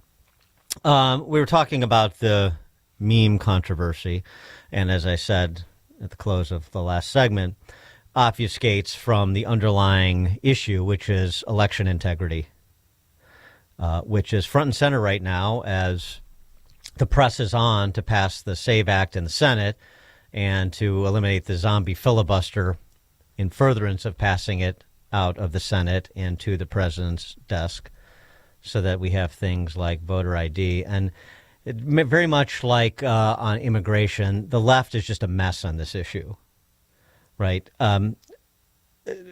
Chuck Schumer's Jim Crow 2.0 is a no sale.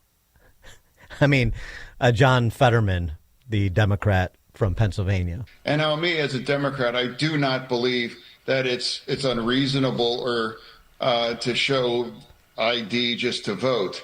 And I remind everybody that less than a year ago in Wisconsin, they added that to the Constitution by a 63%, passing to put that in the Constitution that you have to show ID to vote. And they also elected a very, very liberal justice into their Supreme Court. So it's not a radical idea for regular Americans to show your ID to vote.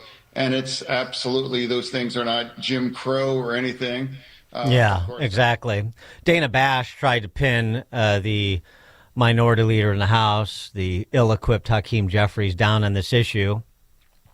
Not that hard, but, this question keeps getting asked of Democrats. 71% of Democrats support requiring voter ID in order to vote. So they're all proponents of Jim Crow 2.0 as well. Here, listen to Hakeem Jeffries attempt to sidestep it, and then contradict himself. For example, but requiring basic ID in order to vote is really popular. A Pew poll from a few months ago showed 83% of Americans, including 71% of your fellow Democrats, support requiring an ID to vote. Why are they wrong? I haven't said that they're wrong. We know that states are the ones who are empowered to conduct elections, and every state should be allowed to decide the best way to proceed to ensure that there's a free and fair election. Here in New York, there are, in fact, voter identification requirements. The question is that what Republicans are trying to do is to engage in clear and blatant voter suppression. They know that if there's a free and fair election in November, they're going to lose. So I don't understand. You're not saying they're wrong to require voter ID. It should be decided at the state level. But because the Republicans want voter ID, they're attempting to suppress the vote. That makes no sense. That was not Dana Bash's follow-up. You won't be surprised to learn. For more on this, in addition to the state of affairs in Fulton County after that FBI raid last week, pleased to be joined again by Cleta Mitchell, who is a renowned election attorney and founder of the Election Integrity Network. Cleta, thanks for joining us. Appreciate it. Thanks for having me this morning. Before we get to Fulton County, I just wanted to get your take on this. I guess it's controversial between at least Hakeem Jeffries and Chuck Schumer. It is. I don't know about much of the rest of the country when it comes to the SAVE Act and voter ID. Well, you're exactly right. There's absolutely there's no controversy among the American people. I don't care what demographic you look at. I don't care what poll you look at. But there is overwhelming support for two principles. One, that people should prove that they're citizens before they're allowed to register to vote. And two, that people should show an ID when they cast a ballot. So and for all kinds of voting, if you're voting by mail, that you have to send a photocopy of your photo ID. If you're voting in person, you have to bring your ID to the polls. And those are, depending on the poll you look at, it's 85%, 89%. So I've seen 91% support for both of those issues. I mean, this is not controversial among the American people. But the problem in America that we have today is that the people are not divided. There are any number of 80, 90% issues that the people agree on. in the media, in the left-wing media, and academia, et cetera, Hollywood, they comprise that tiny percentage of Americans who disagree with all the rest of us, and that's what we're up against. I think the Babylon Bee had the best commentary on it. They wrote that Schumer and Jeffries are willing to compromise on registration and allow for death certificates to count as the basis to register to vote. So not so much birth certificates, but yeah, death certificates will do. Let's turn to Fulton County and give us, the basis. There's a lot of this is shrouded in sort of confusion and misinformation. Give us the basis for the FBI raid. You were there. You were on the call with Raffensperger, as we've talked about many times, and that also is the subject of great misinformation. But let's start with the FBI raid. Well, here's the situation in Fulton County and in Georgia. That election was a mess. And it is impossible to know who actually won Georgia because the laws were completely disregarded both at the state level by the Secretary of State, Raffensperger, and his team, as well as in Fulton County. So let me just set the stage just a little bit so people can have an understanding. On November the 4th, the day after the election in 2020, now this is now 12 hours after the close of the polls in Georgia the night before. And remember, all ballots, all absentee ballots, all in-person voting, all ballots have to be in before the close of the polls on Election Day. 12 hours later, the Secretary of State gets on the Today Show, and he says the President Trump is ahead by over 100,000 votes, and there are only 94,000 ballots left to count. That was 12 hours after the polls closed on Election Day, 12 hours later. Somehow, between that 7 a.m. appearance and when they, quote, certified the first the machine tabulation, it wasn't 94,000 ballots. It turned out to be 300,000. Half of those came from Fulton County, 148,000 more ballots than they had said that they had the night before. So the thing that then you start looking at is, okay, well, gosh, where did those extra 148,000 ballots come from in Fulton County? And the fact of the matter is, nobody knows, because there were over 22,000 ballots absentee ballots, more ballots than voters recorded as having cast an absentee ballot in Fulton County. So these are fictitious ballots. And there are the poll tapes. Every tabulator is supposed to have a tape that shows a 0 ballots at the beginning. That's required by law, and that has to be on the tape. It has to have a serial number of the tabulator, and it has to have the location where that tabulator was, what polling location. And then it is supposed to have a closing tape that shows how many ballots that tabulator tabulated. And then that is supposed to be signed by the poll manager and witnessed by 2 poll workers. There is not a single tabulator tape in Fulton County that has all of those elements. You have only 9 that were signed. You have 315,000 votes that were tabulated. Tabulators where the tabulator tape is not signed by anyone. So it's impossible to trace or to audit those ballots and those votes. And so, I could give you this 263-page report was published 2 weeks ago by a group of researchers. Kevin Moncla is the key researcher. It's at if people want to look at that whole report, he has published it on his X account. So it's at Kevin Moncla, Moncla. And I took that and tried to just condense it into digestible bullet points so people could understand the vast disparity between what is supposed to be in the records and what is not in the records, to show how people clearly fabricated the hand recount that's supposed to confirm the machine tabulation, where people clearly just wrote on the audit report is a batch report. So you have 100 ballots in a batch. They're supposed to count those ballots, then wrap a little report around it and say, here's the total. And they have in the 263-page report screenshots of 3 different batch reports. One of them shows Biden getting 100 votes and nobody else getting any, 100 votes in another, 150 in another, which is interesting because it's only supposed to have 100 votes. And then when they actually went back and looked at the ballots within that batch, that isn't at all it's not at all what those numbers, those falsified numbers, are still included in the certified number of votes. And there are 7,000 of those. Now, remember, the margin between President Trump and Joe Biden was only 11,779. So in that one anomaly alone, you have almost 7,000 fictitious votes. They just made them up and put them on the ballot audit report and then the batch audit report. It's insane. It's a miraculous manipulation of votes. I mean, on the order of the fishes and loaves. It's biblical. Yes, it is. I just want to focus on something you said. 148,319 absentee ballots were counted in Fulton County. Only 125,784 voters are recorded as casting an absentee ballot for a spread of about 23,000 votes. And as you said, the spread was less than 12,000 statewide in 2020.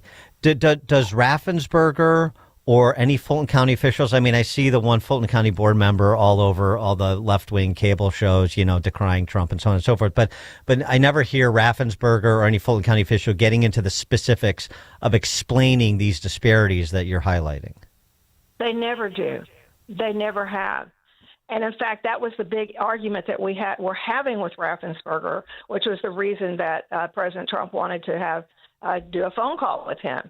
Right. And all Raffensperger will ever say is your data is wrong. Okay, show us where we're wrong. And we kept saying that to him. We're saying that today. You show us where we're wrong.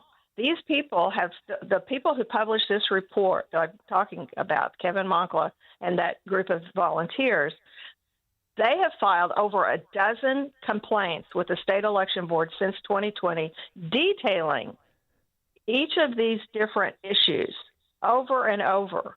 And the state election board, because the governor has refused to allow them to be funded to have their own investigators or their own attorney, they have to refer things to the Secretary of State's office. The Secretary of State's office refuses to investigate, saying, well, we can't investigate because that would be like investigating ourselves. Yes, that's right. That's why the legislature separated the state election board from the Secretary of State. But the governor has line item vetoed the money the legislature has tried to give to the state election board to be able to independently investigate and determine these issues. So there's been a huge cover-up by the Governor Kemp, by Raffensperger, by the Attorney General, Chris Carr. It's awful. Chris Carr, the Attorney General, one of these complaints dealing with at least one of these anomalies was not investigated by the Secretary of State. So the State Election Board referred it to the Attorney General and asked the Attorney General to investigate. Do you know what his investigation consisted of? He went to Fulton County and brought back a signed piece of paper saying, oh, they're sorry, they promised not to do that again. What is it? Investigations. But here's the thing, so Kemp, Carr, and Raffensperger are all Republicans. But what is their problem? Why won't they provide? What is your intuition in terms of why won't they provide a detailed response to this? And why, if they don't have a detailed response, would they not be joining the chorus to say Fulton County needs to explain what happened? Because they decided early on during that whole debacle that they did not want to have to answer any questions about it. I don't know. I'll tell you, I've spent many, many hours and weeks and months and years trying to figure out the answer to that very question. And I've never been able to understand it other than they knew that it was a mess and they just wanted to sweep it under the rug. I don't know what their problem is. And they literally refused to do anything to help. Maybe it was just too hot to handle. They just didn't want it. They didn't want to spend the political capital.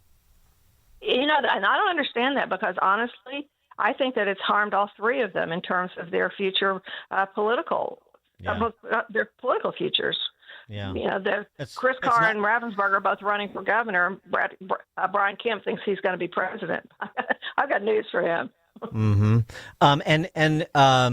What do you have any optimism that the FBI will get to a resolution to this? Will get the information necessary to substantiate or to or to delineate the malfeasance here? Or is it just it's so difficult to gather the physical evidence at this stage that we'll never really know? Well, that's a good question. We don't know precisely what's in the records. There was an order issued, believe it or not, on January 6th of 2021. A group of citizens filed a lawsuit in December of 2020 to go through and have access to all the materials in the ballots, to order that they be preserved until after the 22-month period required under federal law and state law for preserving election records. So they filed a lawsuit in December of 2020, and that on January 6th of 2021, the judge issued a protective order and granted their request that none of the materials in Fulton County were to be discarded. Now, what we know is that there were hundreds of thousands of ballot images that were deleted deliberately.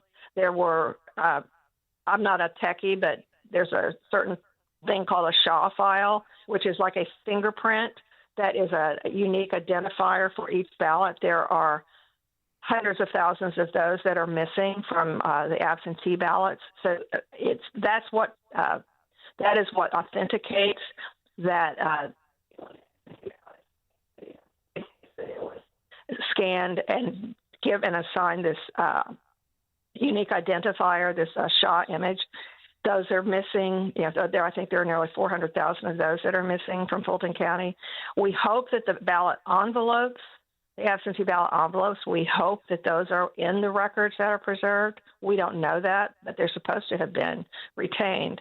But that would also give us a pretty good idea, because remember, under Georgia law, you can't hand deliver an absentee ballot. You can. They allowed drop boxes. That was also something that wasn't under the law then, but Ravensburger still allowed it. But still, those have to be folded and put in an envelope. And we kept hearing reports of what they called pristine ballots that were supposedly absentee ballots, but which had never been folded. And our volunteers kept saying, now, how is that possible? Because every absentee ballot has to come in an envelope. The envelope has to be authenticated. That was the signature matching that also didn't happen. We hope that there are enough materials that are preserved to be able to answer these questions. Cleta Mitchell, we appreciate the explainer as always. Thank you for this. Renowned election attorney, founder of the Election Integrity Network. Cleta, thanks so much. Appreciate it. Thank you. And Cleta joined us on Chicago's Morning Answer coming up at 7:07. Our weekly conversation with Stephen Bucci. We'll start at the borders, tackle the importance of the election returns in Japan as well. That's Stephen Bucci, served America for 3 decades as an Army Special Forces officer, now at the Heritage Foundation. He joins us at 7:07. Why Dan Proft a single installment. We'll do that in the 8 o'clock hour. It is now 7 o'clock on AM 560 WIND Chicago. Deadline day for the Guthries. Gianna Gelosi, Fox News. The FBI says today is the final deadline set by a purported kidnapper for Savannah Guthrie and her siblings to pay a ransom note to get their mother Nancy back. We received your message, and we understand.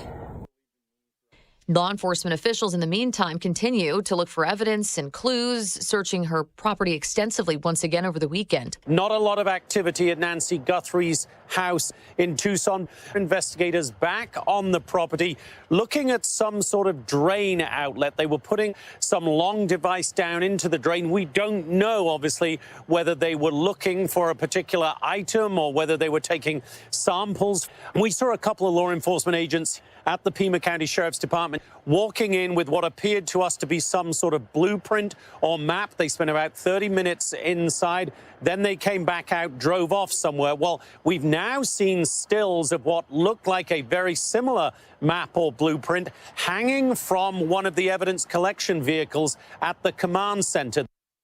That's Fox's Jonathan Hunt. Meanwhile, stocks surge in Japan after a landslide election. Fox's Jonathan Savage has the details. Japan's vote of confidence in Prime Minister Sanae Takaichi is being echoed in Tokyo's financial markets, the Nikkei 225 index reaching a record high. Takaichi's LDP party won a two-thirds supermajority in Sunday's election, the first time that's happened since Japan's current parliament was established in 1947. Takaichi called the snap election last month, having only taken office in October. A campaigner for traditional values, she's been endorsed by President Trump. Japan's first female prime minister campaigned on a promise to cut taxes and boost Japan's economy through spending. Jonathan Savage, Fox News. America's listening to Fox News.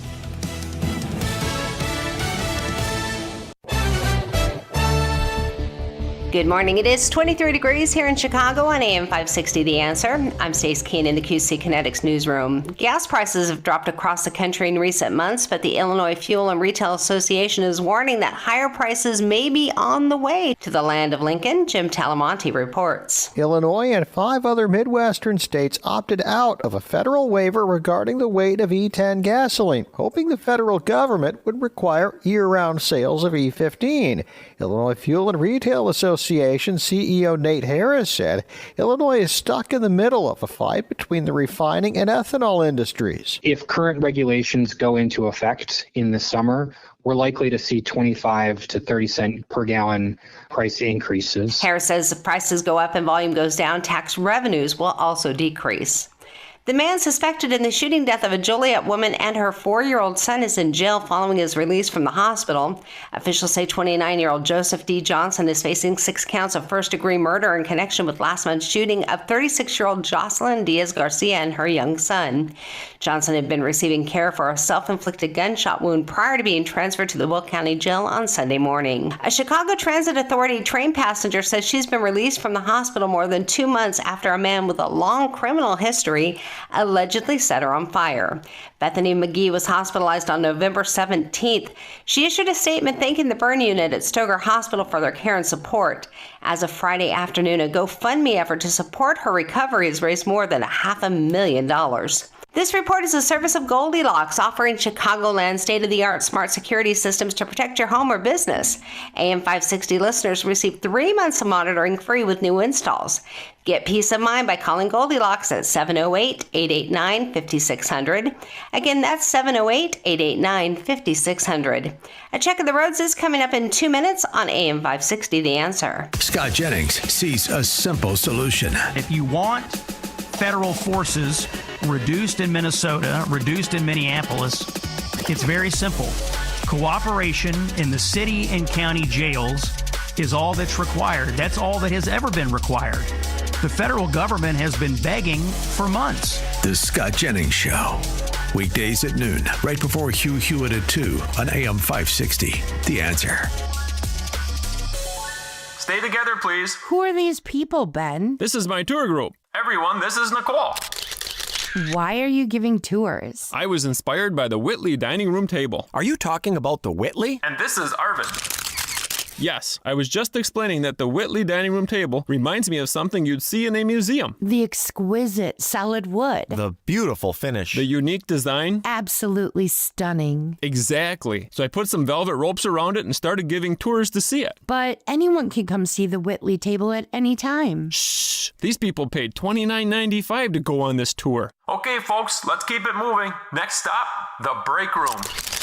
The Whitley Dining Table, starting at just $86 a month with no interest till February of 2029 through February 16th at Penny Mustard. 6 Chicagoland showrooms. PennyMustard.com. Better versions of what people want. Penny Mustard Furnishing. Let me share Brian's story. He's in Alabama, and he wrote in, he said, Glenn, after taking Relief Factor for just 3 weeks, at least 90% of my pain is gone. My pain had started to limit me at work and at home, and I am amazed at the relief that I have gotten. Those are Brian's own words, and they speak volumes about what Relief Factor can do. And I've seen that kind of transformation in myself, and hearing Brian's experience reinforces why I take endorsing Relief Factor so seriously. Before I started taking Relief Factor myself, I was losing hope that I could ever have a normal life again. My hands were in so much pain. It's created by doctors, 100% drug-free product using 4 key ingredients. It supports the body's natural inflammatory response. Hundreds of thousands of people have ordered Relief Factor, and like Brian and me, over 2/3 of these people go on to order more month after month. So don't wait. If you're dealing with pain, launch your 3-week quick start and see what Relief Factor can do for you. Call 800-4RELIEF or go to relieffactor.com. Don't wait anymore. Feel what it's like to be out of pain. 1-800-4RELIEF. You know, there's nothing wrong with flying first class.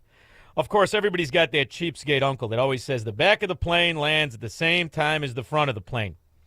I guess there's some sort of cheapskate logic in that. However, the door is in the front of the plane, so why not get to first class? After all, they have dishes, silverware, glasses, warm towels.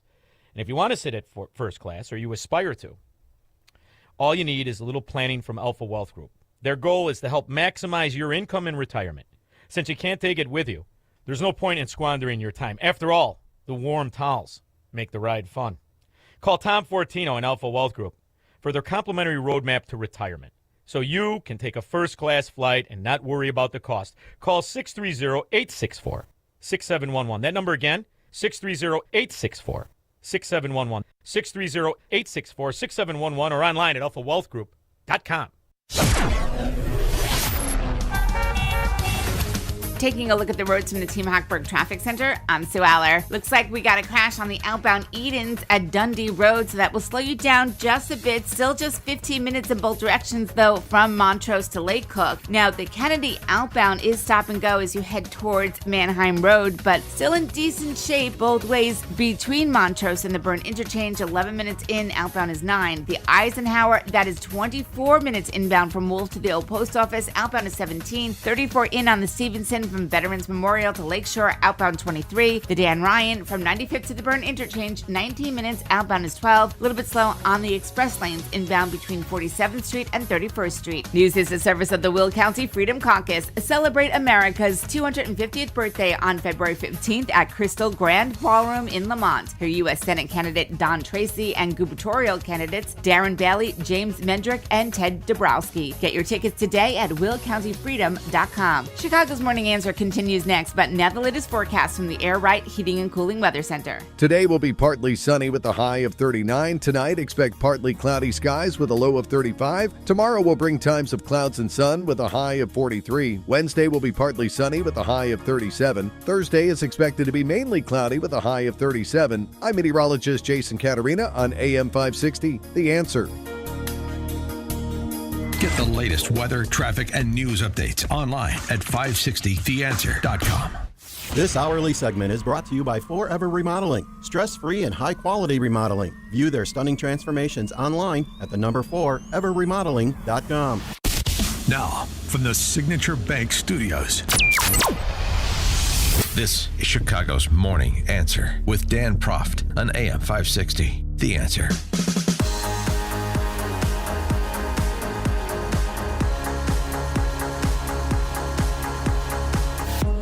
Top of the morning, Dan Proft here. Following up on the story that broke last week, terrible story out of Johnson County, Indiana, where an illegal from Kyrgyzstan obtained a CDL license in Pennsylvania and killed 4 Amish men in Indiana in a crash. A father and 2 sons and a family friend. The driver in critical condition. Mike Tobin, our friend Mike Tobin over at Fox News, reporting on it over the weekend, updating the story. It's another case of someone who entered the U.S. under Biden administration policies, went to a sanctuary state, got a license to get behind a big rig, and now someone is hurt or killed. It happened in Indiana on Tuesday. One truck on State Road 67 slowed down. The truck behind him did not, instead swerved into oncoming traffic. The truck hit a van transporting 4 men from Indiana's Amish community. The 4 men were killed. The driver of that van is now in critical condition. Indiana State Police report the driver of the semi-truck is 30-year-old Bezkan Beshiki from Kazakhstan. He entered the U.S. using the Biden administration's CBP One cell phone app, and that was in December of 23. Bishakiev was issued a commercial driver's license by the state of Pennsylvania. Now, the issue of undocumented people behind the wheel of big rigs is painful for Marcus Coleman. In June of 2024, his 5-year-old daughter was critically injured by a driver from India who entered the U.S. illegally and got a commercial driver's license when he was still a teenager. Dahlia will spend the rest of her life in need of medical care. She's not going to make a full recovery. She's going to be on therapies for the rest of her life. She's going to be on medication the rest of her life. And we've pretty much come to the terms that she's not going to be self-sufficient. She's going to basically have to have a guardian and pretty much a chaperone and caretaker with her pretty much everywhere she goes. Now, related to the Indiana crash and the driver who got a CDL in Pennsylvania, Governor Josh Shapiro issued a statement to Fox News saying Bezcan Bishakiev had legal status when he got his license and is still legal on the database. Quote, Kristi Noem should focus on minding shop in her own agency as her incompetence and operational failures seem to be matching the scale of her moral failures. Now, with the Indiana case, the Hoosier State cooperates with ICE. The driver was handed over in the jail. Bishakiev is now in federal custody. That's some statement from Pennsylvania Governor Josh Shapiro. I mean, wow, he's supposed to be a moderate. Pretty arrogant when somebody you conferred a CDL license to, dubious legal status. I guess, technically, since the rule of law was suspended under Biden and he was paroled into the country through that app, I guess technically he was legal by decree of Biden, but not under federal immigration law. And even if he was, he had a right to work. Did he? How did he obtain a CDL license? And he kills 4 people and critically injures a 5th, and you're taking that as an opportunity to attack Kristi Noem rather than say we got to do something about people in this country illegally or under dubious legal status who are being conferred licenses that they shouldn't be conferred and are a danger on the road. Not to mention, I mean, if we could just expand this out a little bit, the fraud that we know is endemic in the conference of CDL licenses, Secretary of State's office, particularly in sanctuary states. I mean, you don't think this sends a beacon signal throughout the world to terrorist organizations? This is a path in, and if rather than planes the next time, we can use we can use tractor trailer trucks to attack America and American institutions. I mean, wow. I would be a little humbled if I was the Pennsylvania governor and somebody got a CDL license from my state and killed 4 people in Indiana. But I guess that's just not how it's going to be with the left, even those that we're supposed to believe are moderates. Pennsylvania, not a sanctuary state. But that has very little to do with Josh Shapiro, it would seem obvious. For more on this topic and others, Stephen Bucci joins us. Served America for 3 decades as an Army Special Forces officer, a top Pentagon official, now a visiting fellow in the Heritage Foundation's Allison Center for Foreign Policy Studies. Stephen, thanks for being with us. It's my pleasure. Thanks for having me back on the show. Well, I wanted to revisit this, amid all the tumult and manufactured outrage in the direction of federal law enforcement and the enforcement of immigration law and everybody that's chiming in, since we're sort of losing focus. Tom Homan is helping at least some of us who are sane return to the focus here. But we're not just talking about Americans and even other people who are not here legally, but who are otherwise peaceful, being hurt or killed by people who shouldn't be in this country. I mean, let's remember, too, we don't really have a handle. We hear numbers, but it still doesn't seem like we have a real handle on the national security threats that are here, as well as the vulnerabilities from people who are here that have access back or that are here on behalf of transnational criminal gangs like TDA or terrorist organizations or some combination of the two, which I guess TDA now constitutes. Yeah, this is just, shame on Josh Shapiro. His state screwed up, right? Now, his state didn't let this guy into the country. The Biden administration did.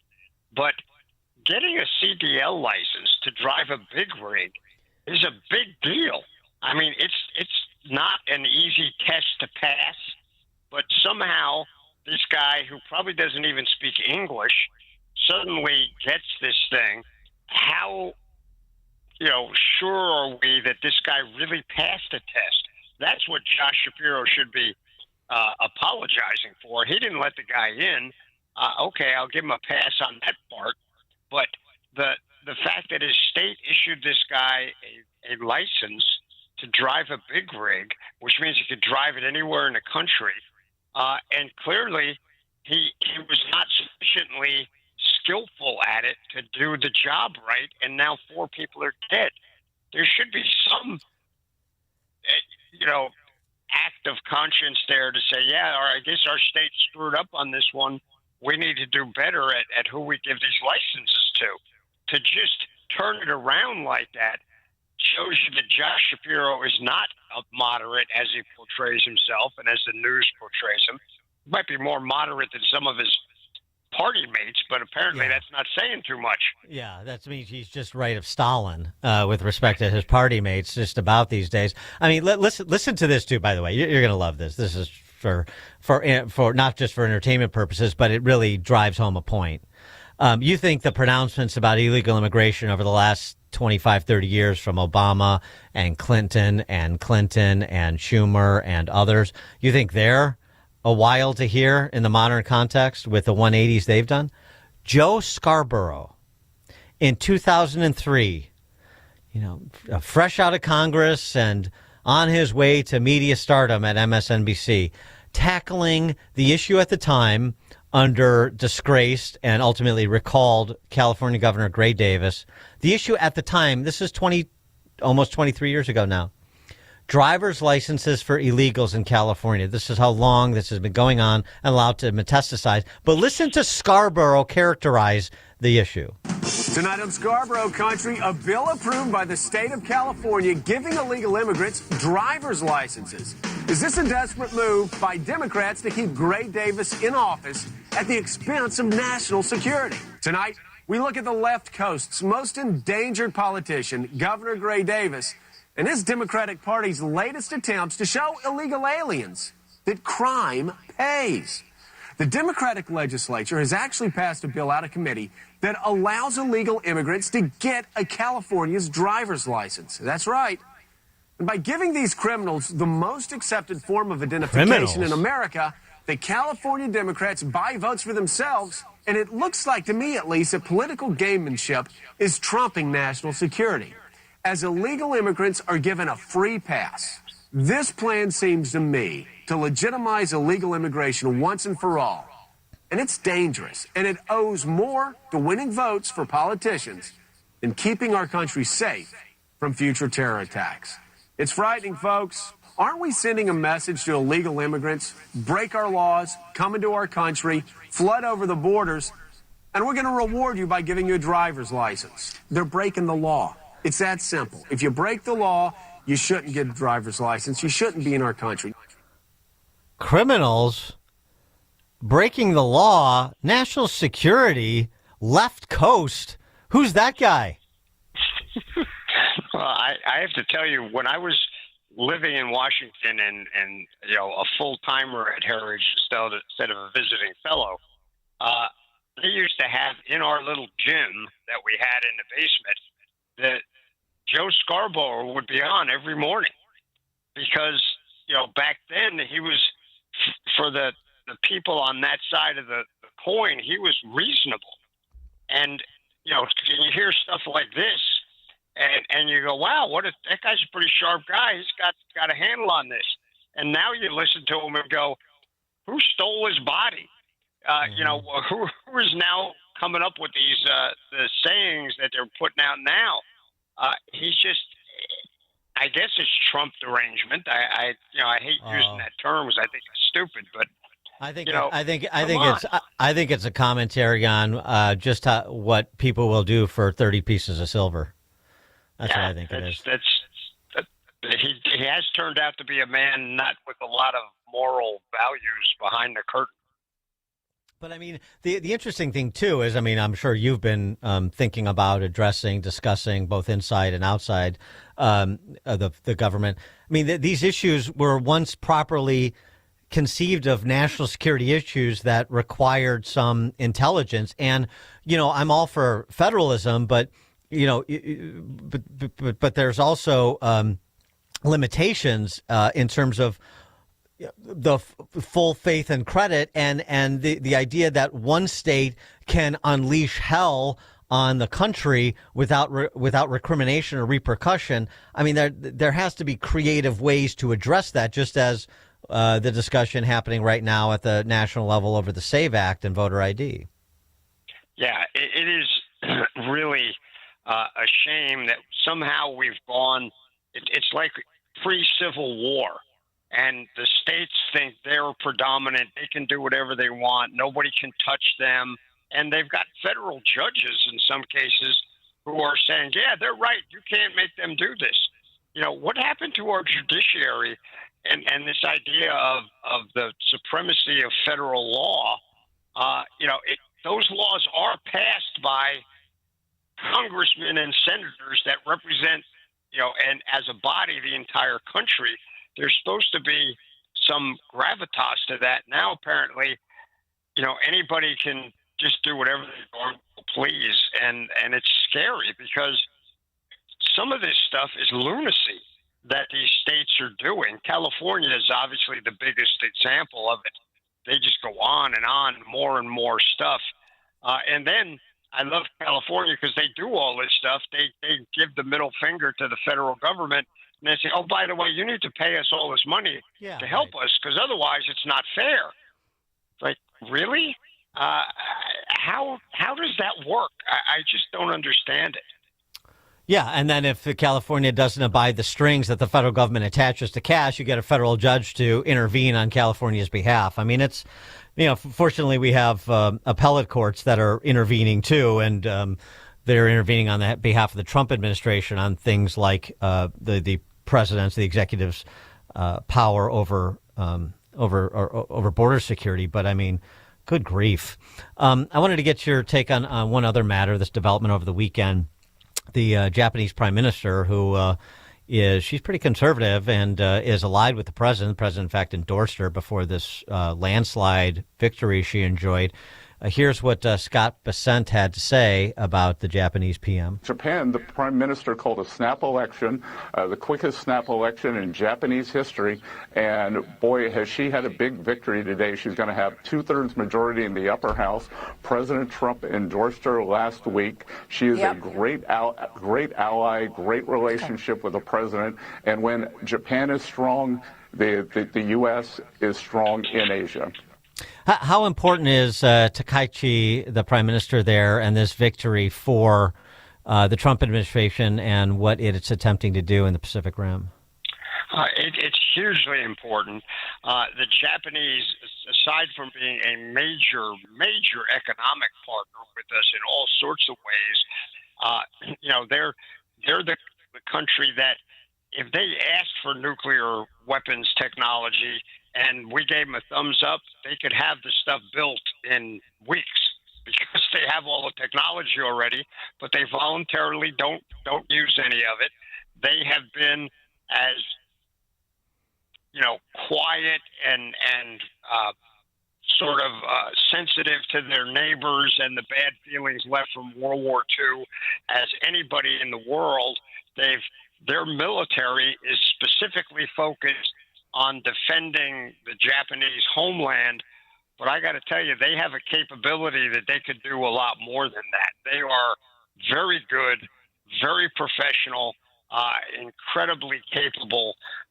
So they're an enormous part of our balancing the aggression that China shows around the region and the Chinese continual effort to say, this is our region, everybody else needs to get out, and everybody who stays in needs to bow the knee to us. We need to make sure that Japan never has to face that choice, at least not alone, as we go forward. So, yeah, incredibly important partner for us. Stephen Bucci served America for 3 decades as Army Special Forces officer and top Pentagon official, now a visiting fellow in the Heritage Foundation's Allison Center for Foreign Policy Studies. Stephen, thank you as always. It's my pleasure. I look forward to talking to you next week. Yep, me too. And Stephen joined us on Chicago's Morning Answer. It's news, opinion, insight. This is Chicago's Morning Answer on AM 560. The Answer. Did you know GoodRx can help you save on medication, manage prescriptions, and get trusted health information? If you're one of the millions living with a heart condition, check GoodRx for an easier, more affordable way to manage your health. GoodRx offers common heart medications for under $30. Just search for your prescription, find the best price, then show your pharmacist the GoodRx coupon. And it works whether you have insurance or not. To start saving and better manage your heart health, download the free app or visit GoodRx.com today. GoodRx is not insurance but can be used instead of insurance, including Medicare and other federal and state-funded programs. Are you a fraud-paying American? 1 in 4 tax-paying Americans have been victim of identity fraud. With LifeLock, your identity, if it's stolen, they fix it guaranteed or your money back. And last year, billions in refunds were stolen. Could be from your salary, overtime, or second job. Gone. But this year, you don't need to stay a victim. Because this tax season, fraud-paying American is something no American should have to claim. Save up to 40% off your first year with the promo code BECK. Visit LifeLock.com. Terms do apply. Looking to purchase a new home, you need to call Team Hochberg, your trusted local lender. Don, trucker, 30, married to Mary, teacher's aide, 29, 2 kids, combined income, $125,000 a year. They call Team Hochberg to secure a mortgage on their first home. David answered all their questions, explained the funds required for down payment and closing costs, then introduced them to an experienced realtor. Let's review. David answered Don and Mary's questions, introduced them to a realtor, and helped them secure a mortgage on their new home with a backyard they can build, in which they can build everlasting memories. If you're purchasing a new home and would like the same outstanding service as Don and Mary, then call David now at 855-56-DAVID or visit 56david.com. Team Hochberg has helped thousands of AM 560 listeners, but he can't help you if you don't call 855-563-2843 or visit 56david.com. Don't take my word for it. Check out Team Hochberg's more than 700 5-star Google reviews.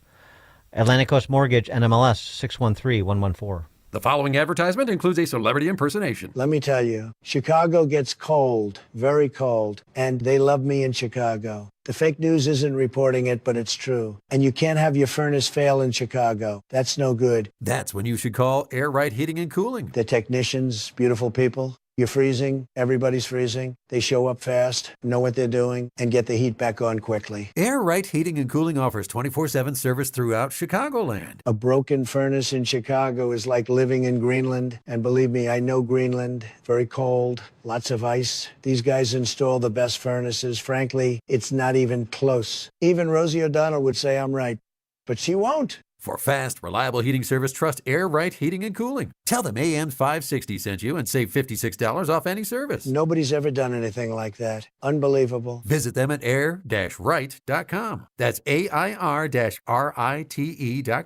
Doing it right since 1959. Hi, I'm Ken Mariotti, owner of Woodland Windows and Doors, a third-generation family-owned business since 1969. We know you're bombarded by choices when shopping for new windows or doors, so we're inviting you to experience the Woodland difference. For decades, we have been transforming living spaces with Marvin Windows, a fifth-generation family business. Marvin replacement windows have been known to increase the warmth of your cold rooms by 10 degrees. Think about that, 10 degrees warmer.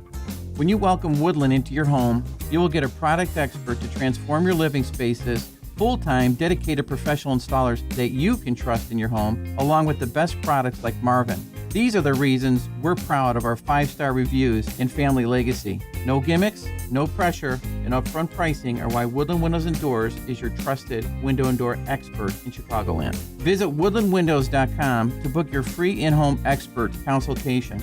That's woodlandwindows.com or stop by our showroom at the corner of Lake and Geary in Roselle. Signature Bank is Chicago's fastest growing independently owned business bank. It's a bank that cares about your business and is invested in your success. I'm Dan Proft, and I know this because Signature Bank is my business bank. Hi, I'm Chris Johnson, CEO of Classic Cinemas and proud customer of Signature Bank. We are a local family-owned business that is known for free refills on all sizes of popcorn, soft drinks, and ices. With over 9,000 heated recliners in 16 locations, we marry the traditions of the past with today's state-of-the-art technology. Throw in a 30-minute guarantee and an after-movie mint, and you have the perfect night out. As we strive to make every guest our priority, Signature Bank does the same with their customers. The team at Signature Bank is interested in taking my company forward. They have all the resources and solutions of the big banks, but they customize their offerings to meet my business needs. The customer always comes first with Signature Bank. Signature Bank helps local businesses succeed. Let Signature Bank turn your business vision into reality. Visit signaturebank.bank. Member FDIC, Equal Housing Lender. AM 560, The Answer. So P.J. O'Rourke famously said that politics is show business for ugly people. It turns out it's more like high school for freaks and geeks.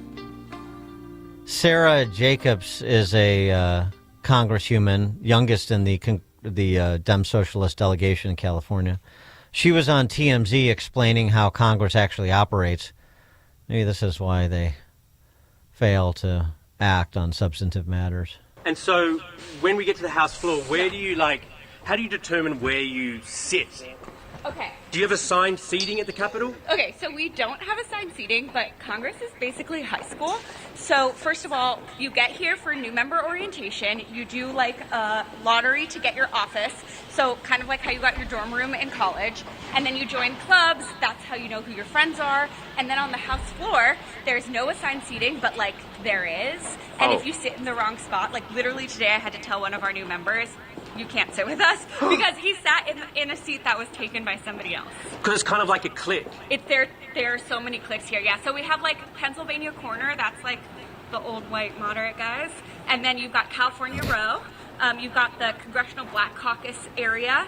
And then like the sort of like super mods sit right in the middle, right where like the Republicans also sit to like show that they're center. Oh my God! Yeah. Because you can choose to sit anywhere. So the mods say we're going to sit literally in the middle of both of you. Yeah. You're part of the California. I actually am a floater. I sort of roam around. My team calls it butterflying because I kind of like flip from group to group, exactly like I was in high school, actually. I don't know if the SAVE Act is going to be enough, but we'll pick it up with Ken Cuccinelli, National Chairman of the Election Transparency Initiative, former AG of VA. Ken joins us at 7:37. Now we check the headlines. Good morning. It is 23 degrees here in Chicago on AM 560 The Answer. I'm Stace Keenan in the QC Kinetics newsroom. Dixmoor continues to be plagued by water main breaks. According to officials, crews worked to fix 2 breaks over the weekend. City completed a $2 million upgrade of the pipes back in 2024, but it wasn't enough. City officials say many of the pipes in the city are over 100 years old, and to upgrade all of them would cost anywhere from $30 to $50 million. One person is in custody following a standoff with SWAT team members yesterday morning. Police say the incident in the Wildwood neighborhood began just before 10:30. Officers were on scene for several hours. Officials say the man involved was transported to a local hospital for a mental health evaluation. And the man suspected in the shooting death of a Joliet woman and her 4-year-old son is in jail following his release from the hospital. Officials say 29-year-old Joseph D. Johnson is facing 6 counts of first-degree murder in connection with last month's shooting of 36-year-old Jocelyn Diaz Garcia and her young son. News is a service of the Will County Freedom Caucus. Celebrate America's 250th birthday on February 15th at the Crystal Ground Ballroom in Lamont. Hear U.S. Senate candidate Don Tracy and gubernatorial candidates Darren Bailey, James Mendrick, and Ted Dabrowski. Get your tickets today at willcountyfreedom.com. A check of the roads is coming up in 2 minutes on AM 560 The Answer. Alex Marlowe wants the country to stay productive. The algorithm is what we need to fear because it is what controls our minds, what controls our brains, and it controls our time. How much time do I have left? I don't know how much it is, but I'll tell you one thing, I don't want to spend it on TikTok.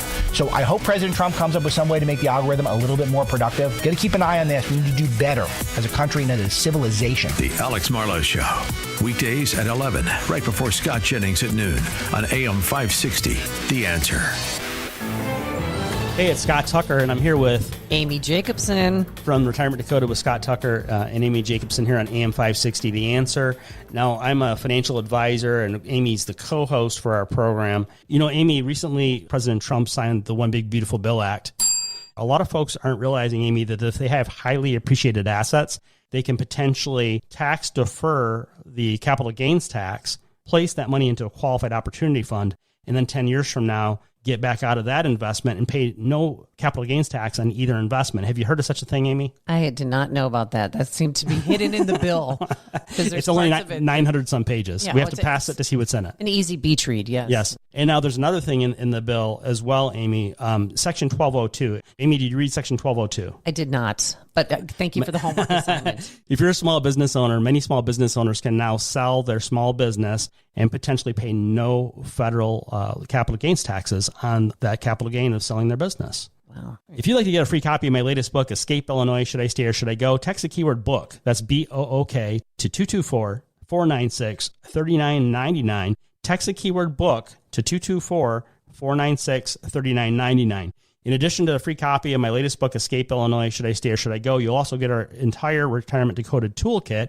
We'll also give you the opportunity to talk to us 15 minutes for free over the telephone at another time so we can go through the One Big Beautiful Bill Act with you, show you how to potentially sell your highly appreciated assets and pay no federal capital gains tax, how qualified opportunity funds work, and also if you're a small business owner, how to potentially pay no capital gains on the sale of your small business through Section 1202, the One Big Beautiful Bill Act. Text book to 224-496-3999 or call that very same number, 224-496-3999.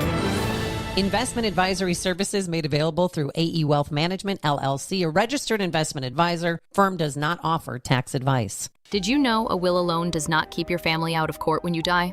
The court still has to approve your will, but get a living trust, and your estate can be settled clearly without issue. Talk to the attorneys at Naumann & Associates. They prepare wills and trusts for a flat fee, no surprises, no hourly rate. With decades of experience, they know the law and offer a free consultation. Contact Naumann & Associates in Elk Grove Village, nalawgroup.com. Call 847-593-8777. Gain insight into building strong marriages and raising godly children with Focus on the Family with Jim Daly each weekday at 11:30 a.m. on our sister station, AM 1160. Hope for your life. File now with TurboTax on Intuit Credit Karma. They'll find every credit and deduction or your money back. File in the Credit Karma app. Taking a look at the roads from the Team Hochberg Traffic Center, I'm Sue Aller. Doing great on the Eden. 16 minutes inbound from Lake Cook to Montrose. Outbound is 17. Kennedy, really not too bad. Inbound from Montrose to the Burn Interchange, 16 minutes. Outbound is 10. We were looking at 29 minutes on the Eisenhower inbound from Wolf to the Old Post Office. 19 minutes on the reverse side. The Stevenson is 35 minutes in from Veterans Memorial to Lakeshore. 23 minutes out. The Dan Ryan from 95th to Burn Interchange, 19 minutes. Outbound is 11. A little bit slow on the express lanes inbound between 47th Street and 31st Street, and the Tri-State slows down northbound between the Cermak Toll Plaza and the Eisenhower. This report is a service of Blindster.com. Kyle Cox started Blindster in his garage back in 2010. Since then, they've sold millions of custom blinds, shades, and shutters nationwide. Their blinds are DIY friendly, guaranteed to fit, and always cheaper than big box stores. Blindster.com. Chicago's Morning Answer continues next, but now the latest forecast from the Air Right Heating and Cooling Weather Center. Today will be partly sunny with a high of 39. Tonight, expect partly cloudy skies with a low of 35. Tomorrow will bring times of clouds and sun, reaching a high of 43. By Wednesday, it will be partly sunny with a high of 37. Thursday is expected to be mainly cloudy with a high of 37. I'm meteorologist Jason Caterina on AM 560, The Answer. Get the latest weather, traffic, and news updates online at 560theanswer.com. Now, from the Signature Bank Studios. On February 24th, President Trump will deliver his State of the Union address to Congress, and AM 560 The Answer is throwing a viewing party. Tickets are on sale now at 560theanswer.com/party. Top of the morning, Dan Proft here, and a couple of updates on matters Minnesota. One, Don Lemon and the agitators who trespassed into that church in St. Paul, City's Church, violated the exercise of religion rights of the congregants of City's Church. A shoe has dropped in the Don Lemon prosecution specifically. This from Jan Jeffcoat. You may remember Jan Jeffcoat. She was at Fox Chicago for a while. She now sits on the National News Desk, which is a headline news service of Sinclair Media. Apparently, the G has somebody to corroborate their claims against Don Lemon that he was not there as a journo, as he heroically presents himself.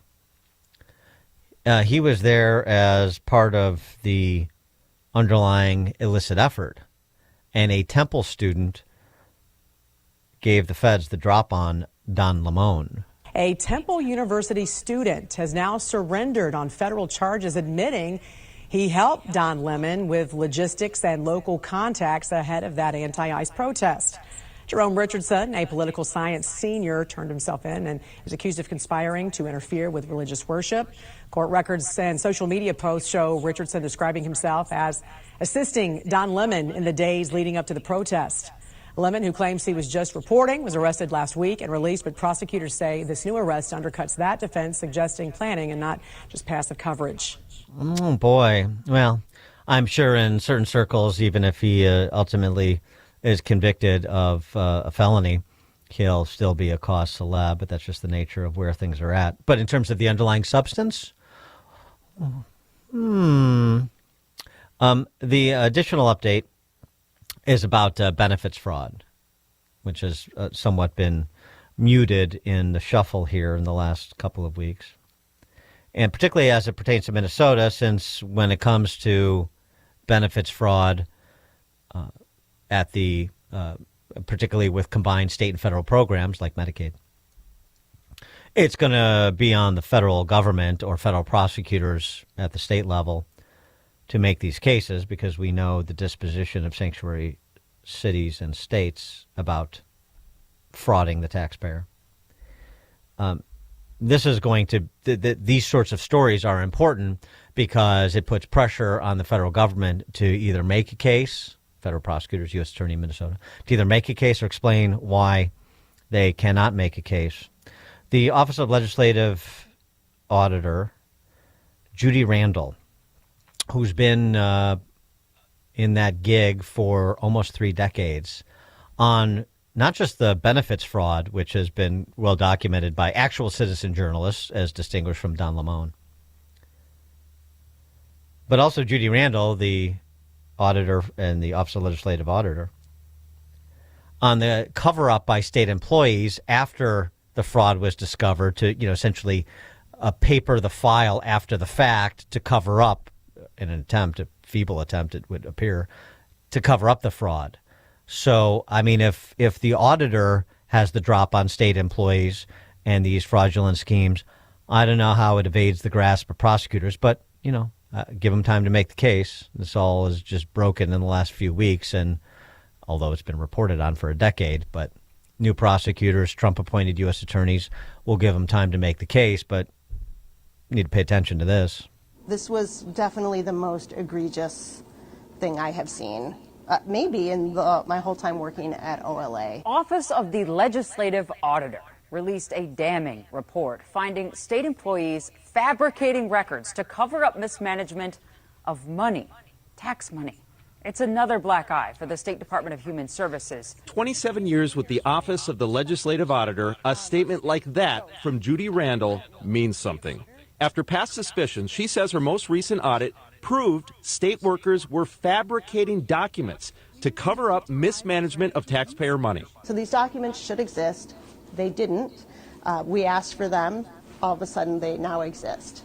And in at least one case, it was created wholesale and backdated by 2 years to give the impression that it had always been there and been done on time. The OLA audited the Behavioral Health Administration within the Department of Human Services, which issues grants, nearly $200 million of taxpayer money each year, to addiction and mental health service providers. But the audit found BHA was not making sure those providers were doing the work. BHA didn't conduct the site visits. Our auditors went and conducted the site visits that BHA should have done, and we identified serious concerns that services weren't being provided. One of the grants examined by OLA was $1.6 million issued to the Wellness Collaborative through Zion Baptist Church in North Minneapolis. According to the OLA report, BHA didn't have documentation to give auditors to show that the services were rendered.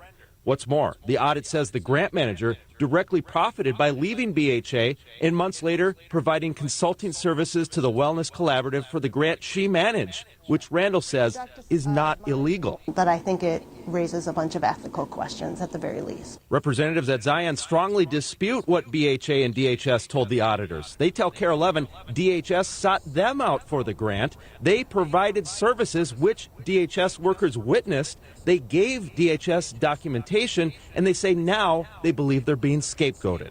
The former grant manager told KARE 11 any wrongdoing falls squarely on DHS. Conduct a monitoring visit to make sure the services are actually being provided.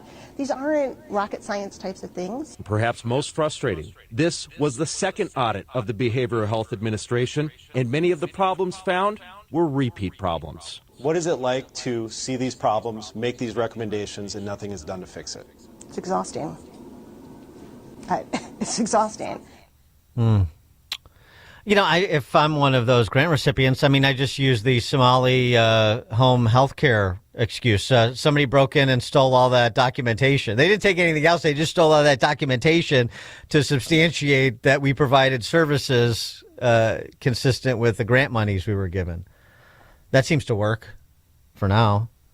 Ken Cuccinelli is the national chairman of the Election Transparency Initiative, former Virginia Attorney General and former Deputy Secretary DHS. Ken, thanks for joining us. Appreciate it. Good to be with you, Dan. I know we want to get to SAVE Act business, but particularly since you were a former state attorney general as well as deputy at DHS, these issues that we've been discussing are sort of center cut for you as well, aren't they? Yeah.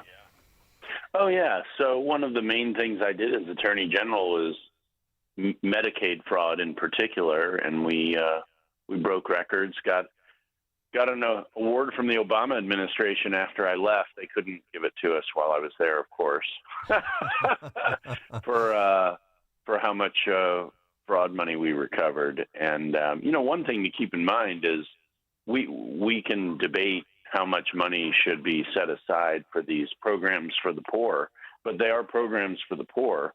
And these people weren't just stealing from taxpayers. This is the pot we set aside to help poor people. So that anybody would ever have any sympathy on any basis for any of these people should be brushed aside with that. And it does seem that in at least in Minnesota, yeah, oh yeah, absolutely, yeah, all of the people who actually need it the most. You know, I talk a lot about balanced budget requirement because we're getting so deep in the hole.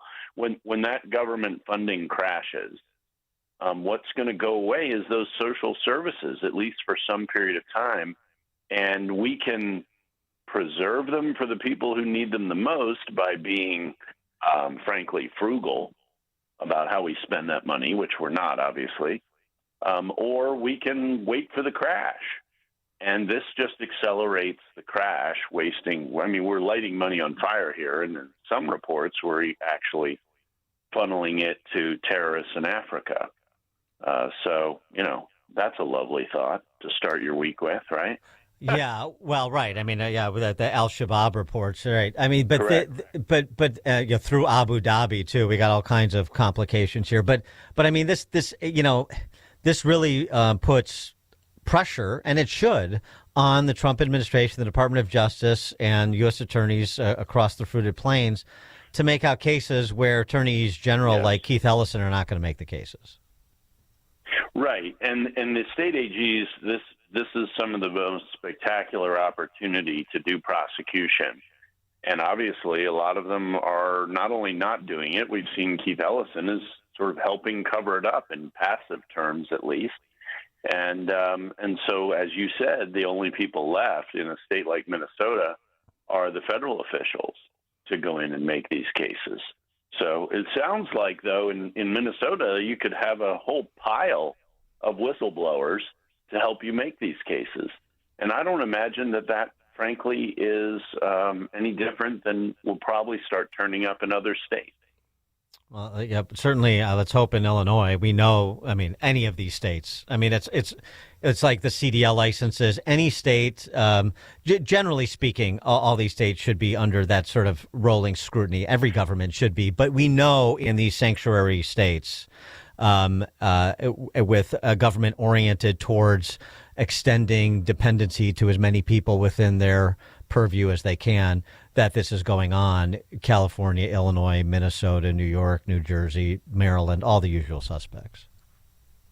Yeah, I agree entirely, and this is also accountability that's long overdue. America, you want to elect these kinds of radical Democrats. This is part of what you get. I mean, Virginia, we're getting Californicated. You guys have been in this situation for a while, but we're getting it all at once with the new radical Democrat legislature. And I say it that way because when I was in the state legislature 20 years ago, we had what we thought were crazy liberals. Well, those crazy liberals are being primaried out by communists who think they're too conservative. And now they have control in Virginia, and we're getting things like early release of violent felons. They're not making any pretense about it. If you serve 10, 15, 20, 25 years, you can go back in to ask the judge to let you go now. And, of course, they're also now going to be in charge of picking judges. So guess what kind of judges are going to be there?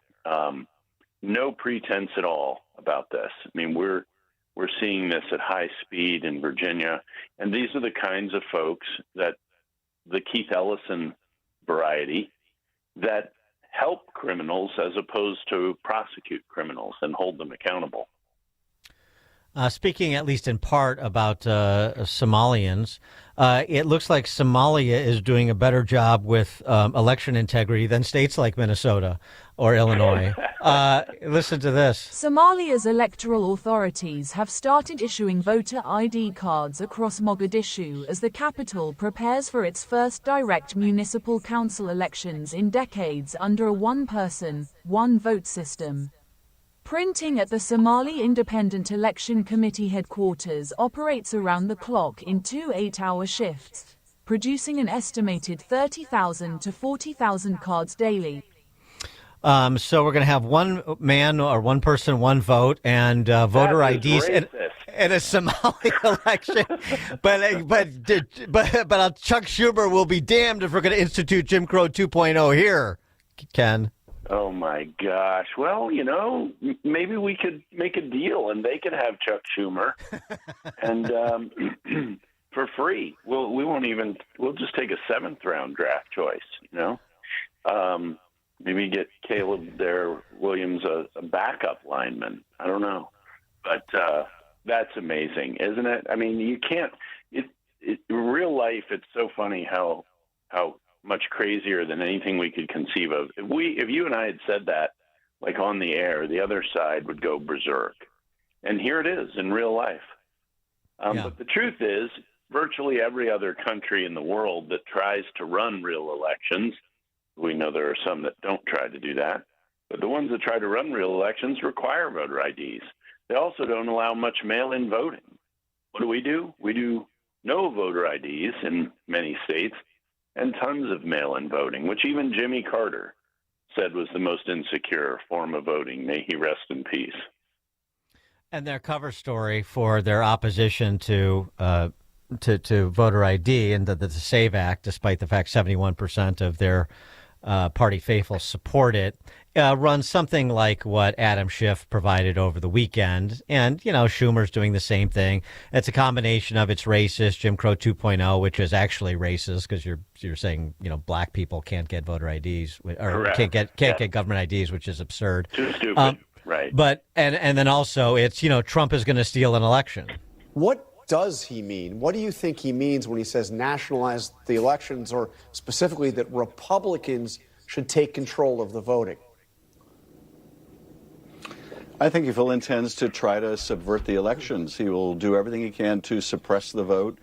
And if he loses the vote, and I think the Republicans now expect they'll get a real drubbing in the midterms, he's prepared to try to take some kind of action to overturn the result. And we really shouldn't question that. We saw him try to the point of insurrection to overturn the 2020 election. We see him now taking these extraordinary steps with an election now 5 years ago. He's basically telling us he intends to interfere in this upcoming election. I appreciate Adam Schiff's restraint in not saying he's colluding with Putin to fix the 2026 election. I thought that was very nice on his part. Yeah, once he kept saying it even after it was rather obviously untrue, and at some point the truth does have enough force and power to even slow down Adam Schiff, which is really saying something about the power of truth. But hey, I have an idea, Adam. Why don't we make it hard for anybody to steal an election? Make it easy to vote, hard to cheat, including making people prove who they are so we know they're on the voter rolls. And if he wants to aim that at President Trump and his supporters, we're happy to have that aimed at us. Is eliminating the so-called zombie filibuster and forcing the Dems to talk in order to prevent the cloture and prevent this legislation from getting a vote in the Senate, is that going to be enough to get it out of the Senate into the president's desk?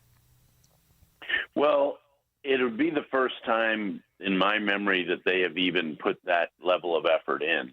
And the fact that we're hearing that kind of discussion among Senate Republicans is pretty encouraging. The SAVE Act came out of the House on a bipartisan basis. It was only 4 Democrats, but it was, this reflects the polling, as you just noted. And I know you picked the number from the CNN survey. It's not like CNN is going to bias things in our favor. Right. And they found that everybody, no matter how you divide it up, Republican, Democrat, Libertarian, Vegetarian, Black, White, Green, Brown, every single one of those groups, by overwhelming majorities, favors utilizing voter identification to help secure elections, except elected Democrats. And why would that be? Why would that be? And if they don't want us all to suspect that they're okay with cheating, then maybe they should help make it hard to cheat. Ken Cuccinelli, National Chairman of the Election Transparency Initiative, former Virginia AG, and former Deputy Secretary of DHS as well. Ken, thank you as always. Good to be with you, Dan. Have a great day. You too. And Ken Cuccinelli joined us on Chicago's Morning Answer. The stories you need to know to start your day. This is Chicago's Morning Answer on AM 560. The Answer. Safety. It's so important at your industrial facility. You need to keep your personnel safe and meet OSHA requirements. One problem with your ladders, platforms, or safety guards, and you could be facing costly fines. Vans Industrial helps you meet OSHA standards to keep your employees safe. Hi, I'm Dave Van Camp, president of Vans Industrial. As a business owner, I realize the importance of keeping my employees safe, and I'm here to offer my expertise. Vans Industrial is a specialty contractor uniquely equipped to design, fabricate, and install safety equipment, including walkways, handrails, stairways, and machinery guards. Our Vans Industrial team can inspect existing systems, engineer solutions, fabricate quality goods, and install them with trained pros, all making a safer environment for your employees. Call 833-VANS-IND for a free inspection of your facility. Interested in what else they do? Visit vansindustrial.com. That's VANS Industrial.com. Quality craftsmanship since 1964. 40,000 people. That's enough to pack Wrigley Field. I'm talking about 40,000 people who realized hip and knee surgery wasn't their only option. There has to be another way. Guess what? There is. They found it at QC Kinetics, an alternative to surgery. I know this because I've met these patients. They are moving better and hurting less thanks to QC Kinetics' advanced regenerative treatments. Surgery isn't always the answer. Do your research and talk with my friends at QC Kinetics. They offer natural treatments backed by real science.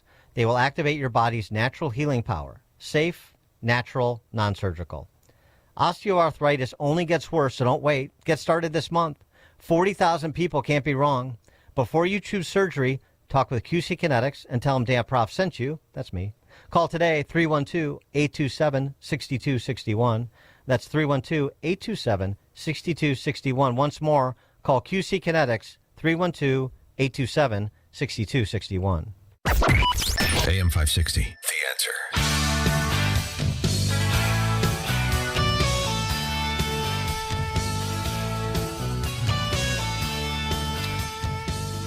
All right, as promised, coming up at 8:08. Latest installment of Why Dan Proft is Single. Crazy Heather and her awful friends at Core Yoga in Minnesota. But, could have just as easily been a core power yoga in the western suburbs. We'll do it at 8:08. It's now 8 o'clock on AM 560 WIND.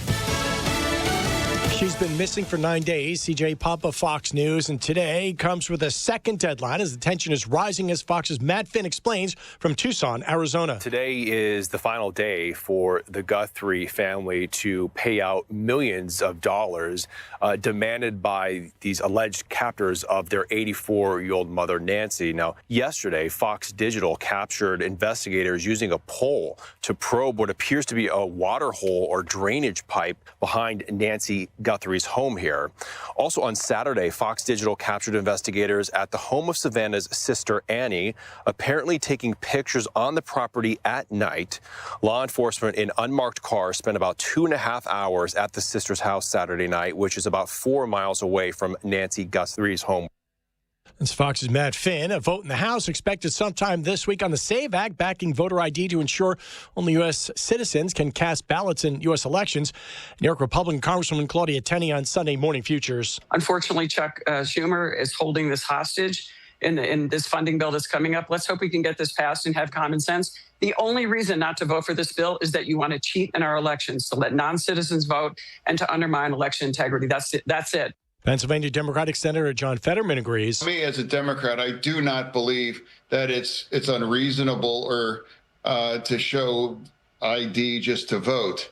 And I remind everybody that less than a year ago in Wisconsin, they added that to the Constitution by a 63%, passing.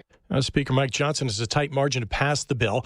Officials in Providence, Rhode Island, releasing new video footage this morning from the shooting at Brown University December 13th. They say they took out the most graphic and violent images. The gunman killed 2, injured 9. America's listening to Fox News. WIND, Chicago. Good morning. It is 24 degrees here in Chicago on AM 560 The Answer. I'm Stace Keene in the QC Kinetics newsroom. We'll see partly cloudy skies this morning, then becoming mostly cloudy by the afternoon with our highs reaching about 36 degrees. An Illinois state senator is renewing a push to change a state law to require the immediate expulsion of students found responsible for sexual assault, arguing that current policies leave victims unprotected and force families to take extreme measures just to keep their children safe. Katrina Barker has the story. State Senator Steve McClure has filed a bill after a Christian County case in which a middle school girl was repeatedly attacked and later sexually assaulted by an older student who was neither expelled nor suspended, despite admitting to the assault. McClure said the victim's family was instead forced to seek a court order of protection to keep their child safe at school. Pay for private counsel and take the day off work or take multiple days off of work in order to protect their own child from getting abused at school. McClure said the case is not isolated, noting lawmakers have heard from families in multiple counties who removed their children from public schools after districts refused to expel or suspend alleged attackers. He added that while Illinois law mandates immediate expulsion for weapons violations, it does not require the same response for sexual assault even when the act is admitted. They're having to deal with the person who committed a horrible act against them every day. I'm Katrina Barker. Fire officials say they don't know what's causing the chemical smell that appears to be coming from the Algonquin Lake in the Hills area. Officials say they started receiving complaints about the burning chemical smell Saturday night. Officials say if you're in that area and you experience difficulty breathing, dizziness, nausea, or irritation, that you seek medical attention right away. This report is a service of AlmostFreeTeeth.com. Think full mouth dental implants are too expensive? Think again, not at AlmostFreeTeeth.com. With medical insurance, you could save thousands and receive your finally affordable dream smile. Check if you qualify today at AlmostFreeTeeth.com. A check of the roads is coming up in 2 minutes, but time now for the AM 560 Business Beat, a service of Signature Bank. I'm Charles Payne, and this is the Fox Business Report. Eddie Bauer has filed for bankruptcy reorganization. It plans to restructure with lenders in the U.S. and Canada, though company officials at Eddie Bauer say if it can't come to an arrangement to sell the company, it will start an orderly wind down of store operations. Brent crude, the global benchmark for oil, is little changed this morning after the U.S. and Iran pledged to continue indirect talks. Steel producer Cleveland Cliffs says it was dragged down in the recent quarter by weak production in the auto industry and a challenging Canadian market. Cleveland Cliffs lost money in the recent quarter, though the loss was smaller than expected. Natural foods and tea producer Hain Celestial is still losing money, though the company says it is making progress with its turnaround strategy. That's your Fox Business Report. I'm Ginny Coselda. Invested in you. On February 24th, President Trump will deliver his State of the Union address to Congress. Mr. Speaker, the President of the United States. At AM 560, The Answer is throwing a viewing party, and you're invited to join us for dinner at the Meridian Banquet and Conference Center in Rolling Meadows. Enjoy dinner before the speech, and then watch the speech with AM 560's Dan Proft, Sean Thompson, Jeannie Ives, Amy Jacobson, and John Anthony. Tickets are on sale now at 560theanswer.com/party. Sponsored in part by Stephen A. Leahy with Opum Tax Advocates. This President's Day, Pure Talk is honoring Jackson and Lincoln by offering unlimited talk, text, and plenty of data for just $25 a month. Meanwhile, Big Wireless is honoring Ben Franklin by charging families hundreds of dollars for the same 5G coverage. What? Franklin wasn't even a president. Hang on to those Benjamins. Dial pound 250, say micro, and save 50% off your first month. That's pound 250, micro, to switch to an American wireless company that's truly unprecedented. Pure Talk. My name is Whitney Allen, and I'm a widow. After my husband died, the last thing I wanted to think about was money. Ethos made it affordable to get life insurance. Signing up was fast and 100% online. I knew that I could pay our mortgage and have food in the fridge. I could focus on my kids. No one ever tells you how much you're going to depend on that policy. I am so grateful we had coverage. Get your free quote at ethos.com/save. That's ethos.com/save. Paid spokesperson. Time spent on application may vary. Online health questions required. Wesley is a truck driver. I drive a truck and I love what I do. A truck driver with IRS troubles. They told me I owed them $43,000. It got really bad. Quite a few letters in the mail. They were talking about wage garnishment, coming after my house, my car. Yeah, they don't play around. I seriously thought that I was going to lose everything. One sleepless night, Wesley finally made a call to Optima Tax Relief at 2 a.m. Kind of figured I'd get a machine, but I didn't. I actually got to talk to an actual person in the middle of the night. He found just what he was looking for. Oh, they were great people. You need a team of people that know what they're doing. Optima Tax, they know what they're doing. Optima Tax Relief came through with flying colors. I saved an incredible amount of money. Happy don't even come close. I was absolutely overjoyed. Take Wesley's advice. If you're in any kind of trouble with the IRS, call Optima Tax Relief. Don't trust anybody else. Call Optima for a free consultation. Call 800-965-1433. 800-965-1433. 800-965-1433. Optima Tax Relief. Some restrictions apply. For complete details, please visit OptimaTaxRelief.com. Let me share Brian's story. He's in Alabama, and he wrote in, he said, Glenn, after taking Relief Factor for just 3 weeks, at least 90% of my pain is gone. My pain had started to limit me at work and at home, and I am amazed at the relief that I have gotten. Those are Brian's own words, and they speak volumes about what Relief Factor can do. And I've seen that kind of transformation in myself, and hearing Brian's experience reinforces why I take endorsing Relief Factor so seriously. Before I started taking Relief Factor myself, I was losing hope that I could ever have a normal life again. My hands were in so much pain. It's created by doctors, a 100% drug-free product using 4 key ingredients. It supports the body's natural inflammatory response. Hundreds of thousands of people have ordered Relief Factor, and like Brian and me, over 2/3 of these people go on to order more month after month. So don't wait. If you're dealing with pain, launch your 3-week quick start and see what Relief Factor can do for you. Call 800-4RELIEF or go to relieffactor.com. Don't wait anymore. Feel what it's like to be out of pain. 1-800-4RELIEF. Taking a look at the roads from the Team Hochberg Traffic Center, I'm Sue Aller. Looking at 15 minutes inbound on the Edens from Lake Cook to Montrose, outbound 22, 23 inbound on the Kennedy from Montrose to the Burnt Interchange, outbound is 12, stop and go inbound on the express lanes between Pulaski Road and Ogden Avenue. The Eisenhower is 36 minutes in, 26 out from Wolf to the Old Post Office. The Stevenson is stop and go inbound between Harlem Avenue and Kenzie Avenue, 37 minutes from Veterans Memorial to Lakeshore, outbound is 26. Also stop and go on the Bishop Ford inbound between 103rd Street and the Dan Ryan. And the Dan Ryan is 25 minutes in, 12 out from 95th to the Byrne interchange. This report is a service of the AM 560 Advantage membership, has its privileges, including early access to event tickets, exclusive contest opportunities, and special members-only content. Join today at 560theanswer.com/join. Chicago's Morning Answer continues next, but now the latest forecast from the Air Right Heating and Cooling Weather Center. Today will be partly sunny with a high of 39. Tonight, expect partly cloudy skies with a low of 35. Tomorrow will bring times of clouds and sun with a high of 43. Wednesday will be partly sunny with a high of 37. Thursday is expected to be mainly cloudy with a high of 37. I'm meteorologist Jason Caterina on AM 560, The Answer. Get the latest weather, traffic, and news updates online at 560theanswer.com. Now, from the Signature Bank Studios,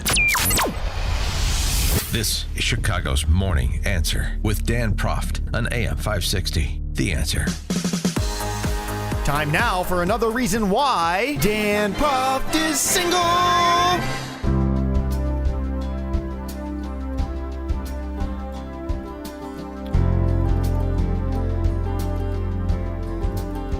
Top of the morning, Dan Proft here, and the activewear Antifa chapter in Minnesota is particularly strong and strident. They need to be categorized in the same conversation with TDA and MS-13 at some point here. Let's talk about it. The Lululemon Mafia at Core Power Yoga in northern Minnesota somewhere. Crazy Heather and her awful friends. So here's what happened. There was a Core Power Yoga instructor who apparently was carrying on about ICE operations in what was formerly known as Minneapolis. And somebody didn't like it. Basically just, I don't really come to yoga class to listen to an ignoramus pontificate about things she knows nothing about. So corporate called, it's a big operation, a lot of franchises, and said, take the ICE out sign down. And look, if people want to address this issue, then we're going to do it like from a corporate level. And so let's just have the instructors, button it up. And if people have issues with an instructor saying something or not saying something, then they bring it to, management at the local Core Power Yoga deal there. Well, that did not set well with this cow named Heather and her fellow awfuls. And so it's really, you almost have to see the video to fully appreciate it. They formed like a semicircle around the front desk and just started berating these two young women who are working at Core Power Yoga. And of course using profanity because they're delicate little flowers. This is reasoned, intelligent, carbon-based forms of life. Let's go. Give us answers. Let's go. Say them out loud for the camera for all my viewers. Let's hear it. Why are you being silent? All your viewers. Let's hear it, Delaney, loud and proud, baby. You want to say it? Let's say it. Why?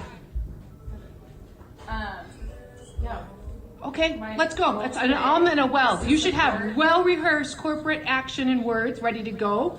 Our community. I sent out $10,000 for people for rent yesterday that people gave on to my Venmo that I'm going to pay taxes on. Delaney, let's hear a damn answer.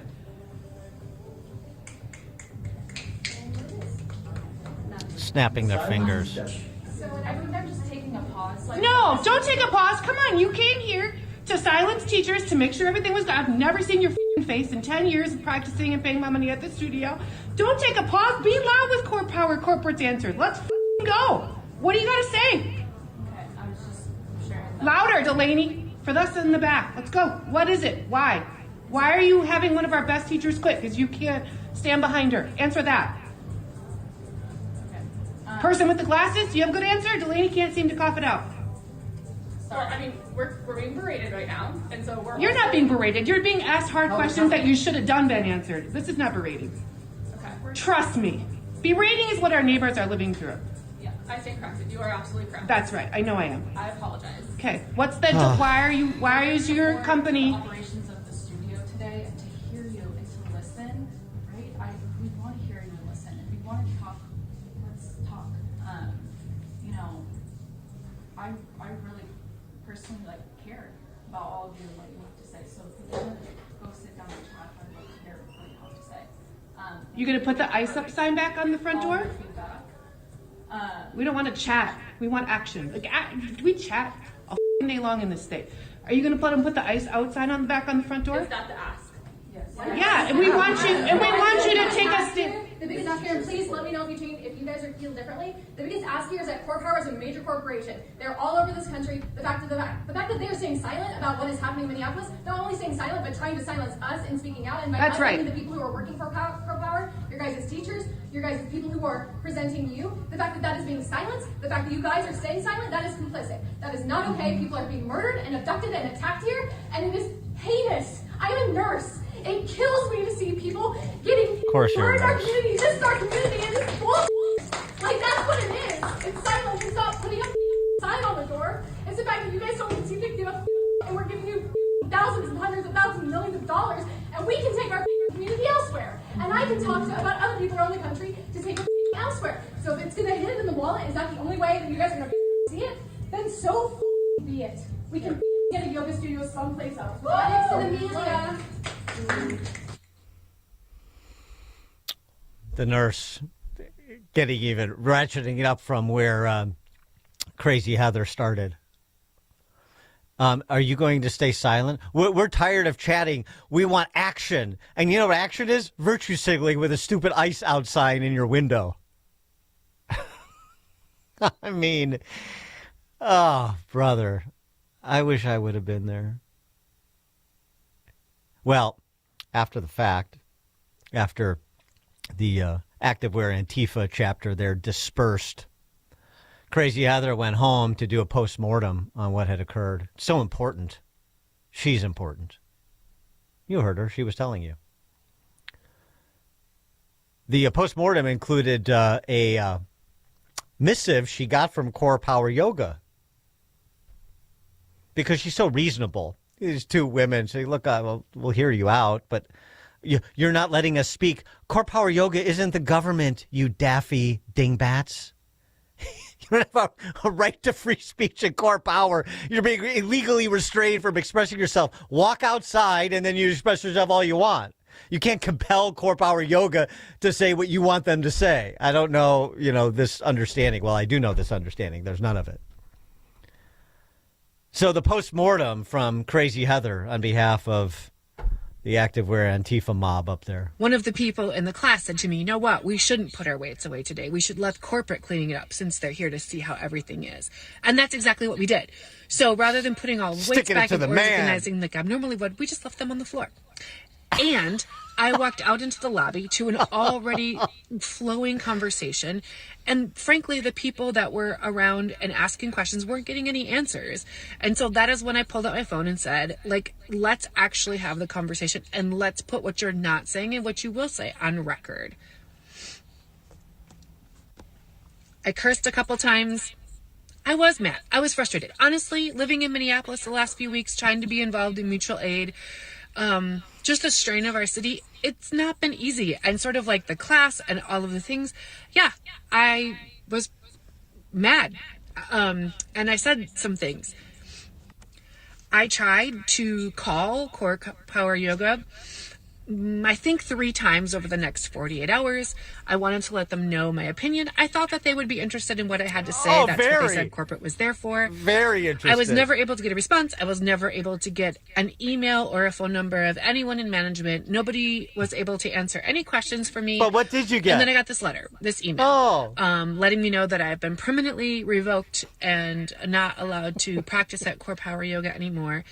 And I just want to say, I don't agree with their stance that they only want to keep a safe space for the predominantly white and maybe wealthier customers. I want our city and everyone that is in it and every single business that makes money in it to stand with our neighbors. It does matter to me.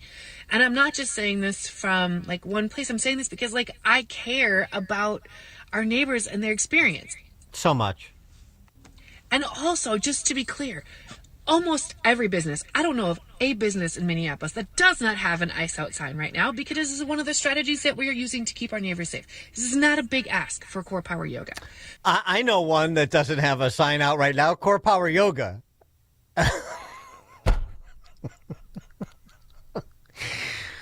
312-642-5600.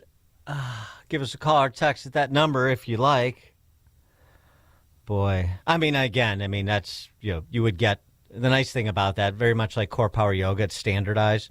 These activewear and Antifa types, these Chardonnay communists, that mob up at Minnesota, you cut and paste them into Wilmette or River Forest or Glen Ellen or Hinsdale, Naperville, you get the same thing.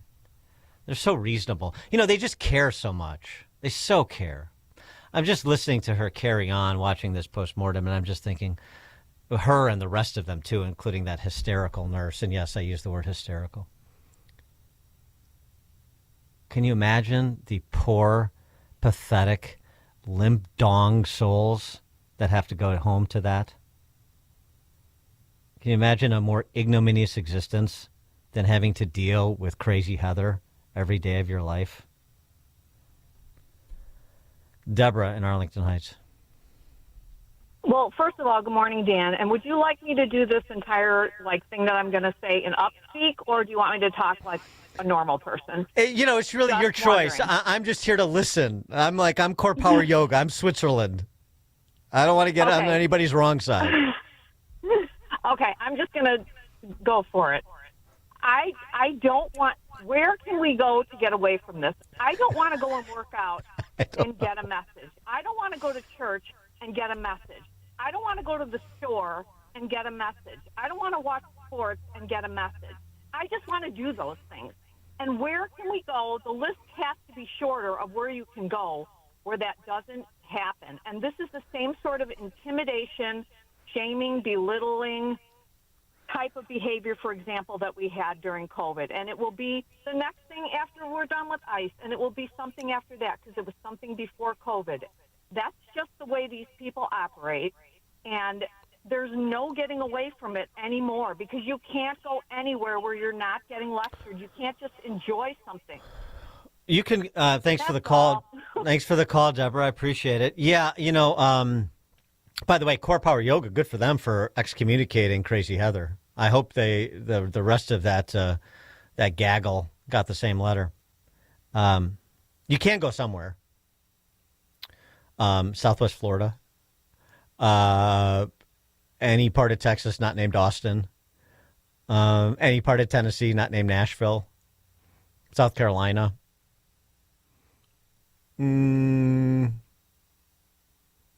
Most places in Big Sky country. They're places, they're enclaves. But yeah, you stay in and around where the base camps for the activewear Antifa chapters, affiliates, probably a better description. Chapter sounds like it's a social group, and it's not. They roam around like marauders, like the modern day Visigoths. They just have Lululemons on instead of, chainmail. Bill in Waukegan, you're on Chicago's Morning Answer. Hey, Dan, thanks for taking my call. I just wanted to say that that's another reason why I'm glad that I'm single as well. Something like that, I tell you, it just makes my head spin, and I am so proud of myself that I recently bought an inflatable, and all I got to do is keep it up to 32 PSI with no comment. Okay, Bill, thank you. That last part was probably more than I really needed to know, but I appreciate the transparency. Now, it's not to say there aren't good ones out there. And I happened upon a positively Chicago love story over the weekend that I just had to share. After the head of a major cocaine distribution operation was shot in Chicago last fall, the mother of his children stepped in to fill the void, delivering cocaine and running the operation as he directed while he was recovering at home. But therein lies the problem. All the good ones are taken. Dan Proft, Chicago's Morning Answer. The more you listen, the more you'll know. This is Chicago's Morning Answer. Morning Answer on AM 560. The Answer. Don't miss In Grace with Pastor Jim Scudder Jr. Now heard on Sunday mornings at 7:30. Tune in and find hope as Jim Scudder explores God's Word and His world each Sunday morning right here on AM 560. The Answer. The following is a paid political announcement. Stay tuned for a special message from Angel Dad Joe Abraham about his daughter Katie. Put yourself in my shoes. I just spent my first Christmas without Katie. My daughter was murdered by an illegal immigrant Governor Pritzker protected. Imagine her final breaths, knowing that you would have given your life for hers, but you didn't have the chance. Put your child in Katie's shoes. Think of the unfulfilled dreams, the unrealized joys, and the permanent loss. I'm not a political guy, but when politicians unleash violent criminals, we all need to get involved. We can do better, and we must do better. Ted Dabrowski would have protected Katie, and he'll protect your children the way I wish someone had protected mine. I'm Ted Dabrowski, and I approve this message. Are you confident your IT systems are rock solid? There could be cracks you don't see. Don't leave your technology to chance. Take the Access One $10,000 challenge to find out. For more than 30 years, Access One has helped businesses strengthen their security, protect their data, and improve resistance to cyber vulnerabilities, all with reliable U.S.-based support. And here's their promise. If their experts can't identify at least one measurable improvement to your IT systems and processes based on NIST or CIS regulations, they will reward your compliance excellence with $10,000. You heard me right, 10 grand. This free confidential risk assessment is available to businesses with 25 to 500 employees, and it's a great way to verify your IT is secure and efficient. No gimmicks, just proven results from an experienced IT partner.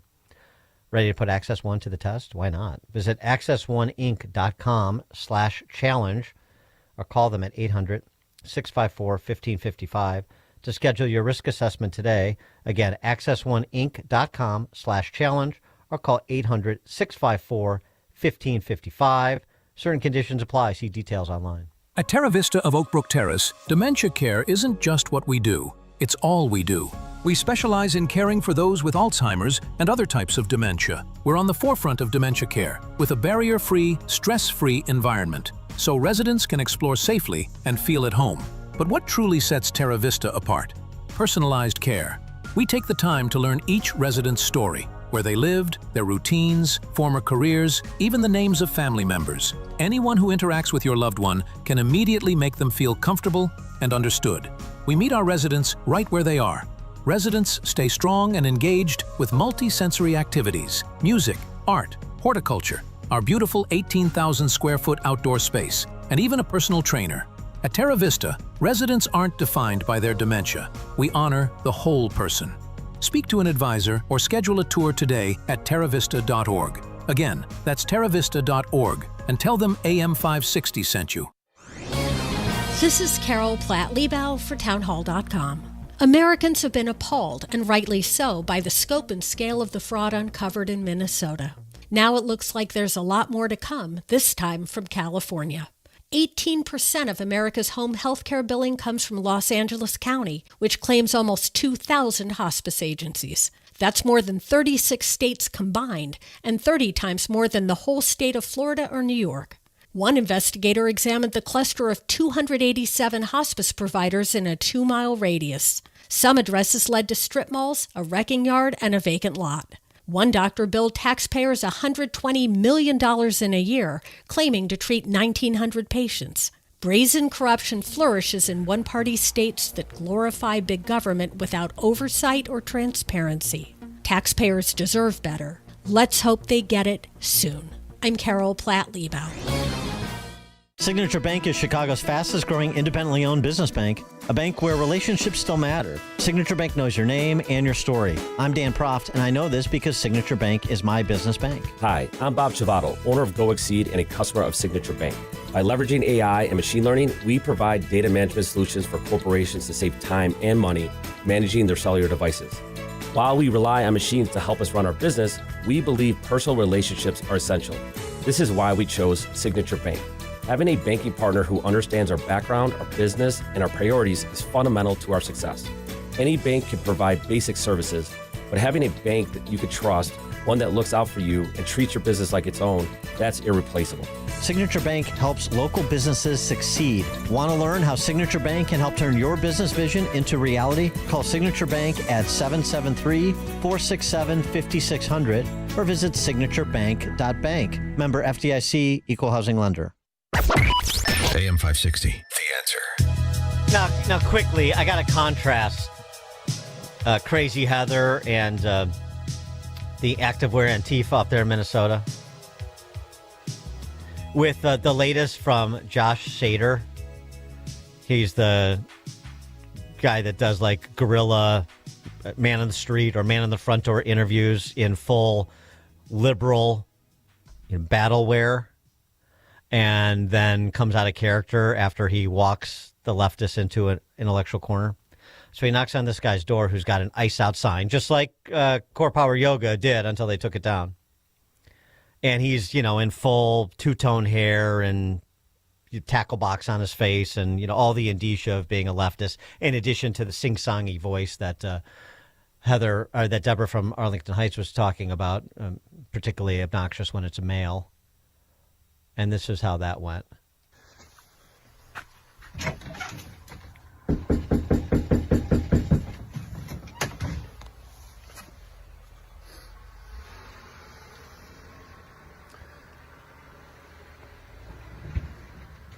Hi, how are you? Sorry if I just woke you. I'm Finn, and I'm with the Migrants for Equal Rights, or the MFers, and we're just going around trying to collect some signatures. I'm not sure if you're aware, but ICE has been going around terrorizing a lot of people in the community. Yeah, it's been terrible. So there's a lot of people that are locked up right now, and we're just trying to get them released. So is that something you might be willing to lend your signature to? Yeah, sure, I'll sign. Awesome. If you could just sign right there where it says MFers. Yeah, I do. So we're actually a foundation that was created by Billie Eilish. And that's why I'm documenting this today, because we're going to make a film about it. So eventually these people, once they're released, they will need a place to go. Obviously, they can't go to Billy's neighborhood because it's gated and they have rules there. So usually we just bus them to middle to low income neighborhoods. So I just wanted to confirm with you it was all right if we bring them all here once they're released. What? No. I don't think that would be a good idea. Why wouldn't it? Well, I can't make those kind of decisions. We have an HOA and... Oh, you have rules with an HOA? I'm sure they wouldn't be okay with that. But don't we have rules at the border? Yeah. So you're okay with them just flooding over the border and ignoring those rules, but you want them to obey your HOA's rules? Well, I mean, I just can't make those decisions, but I don't think that sounds right. But you can make a decision to abolish ICE and to release all these people like you're just about to do? Doesn't that seem a little hypocritical? Yeah, I guess it does. So you don't want rules, or you do want rules for these people? I'm just saying I can't make that decision. Okay, but, so yeah. Maybe they shouldn't break rules, period? Is that something we can agree on? Yeah. And maybe it's disrespectful to legal immigrants that are trying to do it the right way? Yeah, you're right. Okay. Yeah. Can I get you to take those signs down that you have? The no ICE in the FDT? Sure. Yeah. Yeah. I mean, obviously you don't believe it, so...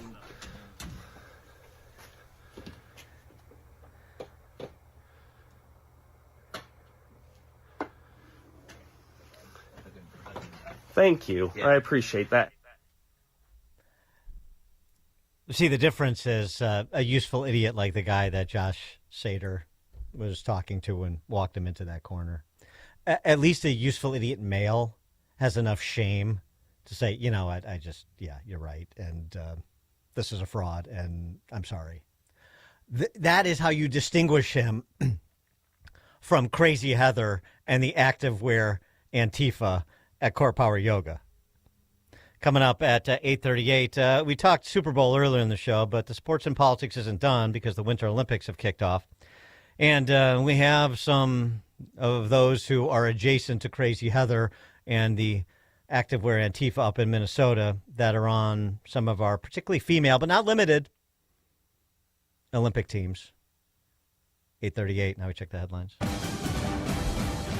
Good morning. It is 24 degrees here in Chicago on AM 560 The Answer. I'm Stace Keene in the QC Kinetics newsroom. One person is in custody following a standoff with SWAT team members on Sunday morning. Police say the incident in the Wildwood neighborhood began just before 10:30. Officers were on the scene for several hours. Few details have been released, but officials say the man involved was transported to a local hospital for a mental health evaluation. The man suspected in the shooting death of a Joliet woman and her 4-year-old son is in jail this morning following his release from the hospital. Officials say 29-year-old Joseph D. Johnson is facing 6 counts of first-degree murder in connection with last month's shooting of Jocelyn Diaz-Garcia and her young son. Johnson had been receiving care for a self-inflicted gunshot wound prior to being transferred to the Will County Jail on Sunday morning. And a collision with a CTA bus over the weekend has left one person dead. Police say a 32-year-old man was driving an SUV when it rear-ended the bus that was stopped at a red light. The bus driver and passengers were not injured. This report is a service of the AM 560 mobile app. Listen to AM 560 on your smartphone or mobile device when you download the AM 560 mobile app at 560theanswer.com/mobile. A check of your roads coming up in 2 minutes on AM 560 The Answer. Mike Gallagher says it takes a special person. I do feel sorry for the family of this guy. I feel sorry for the family of Renee Good. I feel sorry for anybody who gets killed. Doesn't have to be that way. But it takes a special kind of person to go up to a man who's wearing a bulletproof vest, has a long gun, to get in their face. The Mike Gallagher Show. Weekdays at 9, right before Alex Marlowe at 11 on AM 560. The Answer. Well, that was a surprise. The HVAC tech just said our furnace apparently has a cracked heat exchanger, and it'll cost thousands. Oh, you're kidding. He barely looked at it. Now he's pushing a huge repair? What should we do? I don't really trust them. We need a second opinion. My brother Mark recommended Air Right Heating and Cooling. I looked them up and they seem legit. Great Google reviews. I'm sure they'd give us an honest assessment. He liked that they checked their carbon monoxide readings so he knows the air they're breathing is safe. And I guess it also gave a sense of how much life was left in their furnace. I'd love that peace of mind. Plus, why spend a fortune on something we might not even need? Get a second opinion from Air Right Heating and Cooling. Tell them AM 560 sent you and get $56 off any service. Visit Air Right Heating and Cooling right now at AIR-RITE.com. Again, that's AIR-RITE.com. Air Right Heating and Cooling. Doing it right since 1959. Twitchy.com brings you the latest in social news, highlighting and reacting to important conversations from America's most prominent journalists, politicians, and celebrities. Twitchy's kinetic group of editors deliver fast and amusing content around the clock to tell you who said what in global and political news, sports, entertainment, and media. If it's news, they're on it. If it should be news, they're ahead of it. Stay connected to the newswire of the 21st century with Twitchy.com. Twitchy.com. On Salem News Channel, principled voices are shaping today's conversation. Scott Jennings brings clarity to the toughest debates. Josh Hammer's blistering commentary puts politics and culture on trial. And Alex Marlowe's insight connects us to what matters most. Watch anytime on Samsung TV Plus, Pluto TV, or find us on your screen at snc.tv. 3 new shows, 1 powerful lineup. Salem News Channel, across America.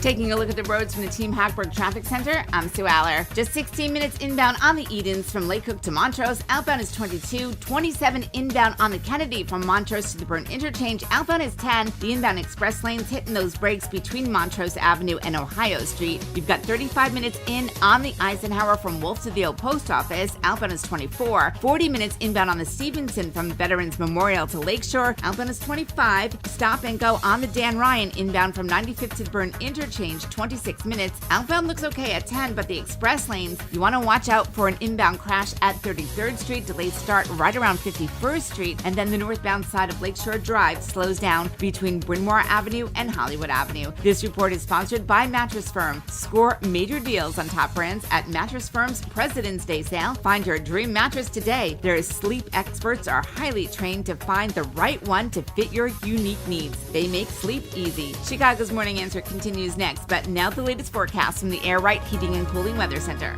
Today will be partly sunny with a high of 39. Tonight, expect partly cloudy skies with a low of 35. Tomorrow will bring times of clouds and sun, reaching a high of 43. By Wednesday, it will be partly sunny with a high of 37. Thursday is expected to be mainly cloudy with a high of 37. I'm meteorologist Jason Caterina on AM 560, The Answer.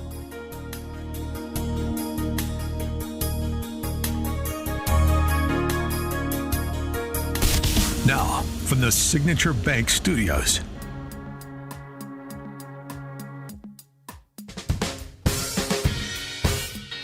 If you're looking for the latest news, insight into what it means, and the sharpest opinion, there's only one station in Chicago where you can turn, and it's this one. We're AM 560, The Answer.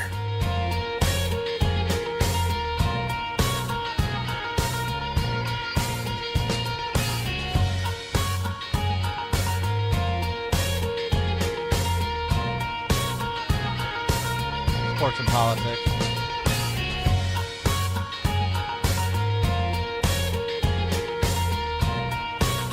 Sports and politics and sports and politics and sports and politics and intersection. Arrogance and ignorance, arrogance, ignorance, and arrogance and ignorance. Intersection. Yeah, the Winter Olympics. The Winter Olympics upon us. No. It doesn't really generate big audiences. I don't know. But there's certain athletes that you want to see. Obviously, a lot of talk about Lindsey Vonn, and we'll get to her. But, of course, you have members of the Olympic team that just can't help themselves. They have to veer into the affirmations, the sports press corps, which is an adjunct of the D.C. press corps, which is to say a leftist propaganda arm of the Democrat Socialist Party. Have to affirm the criticisms. You know, they're serious people, so we have to talk about the salient issues of the day. We can't just talk about competing at the Olympic level in your particular sport. No, that's too prosaic. And so you get the likes of Hunter Hess, who is an Olympic skier.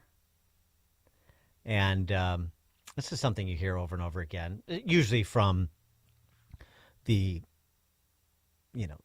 ill-informed, those that apparently have no sounding boards around them to help them sound intelligent or restrain themselves from commenting into areas where they have no demonstrable knowledge, much less anything important to say.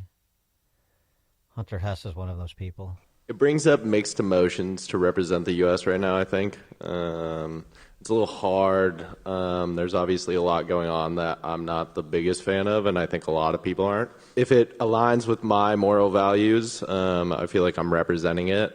Just because I'm wearing the flag doesn't mean I represent everything that's going on in the U.S. So, yeah, I just kind of want to do it for my friends and my family and the people that support me getting here. Yeah.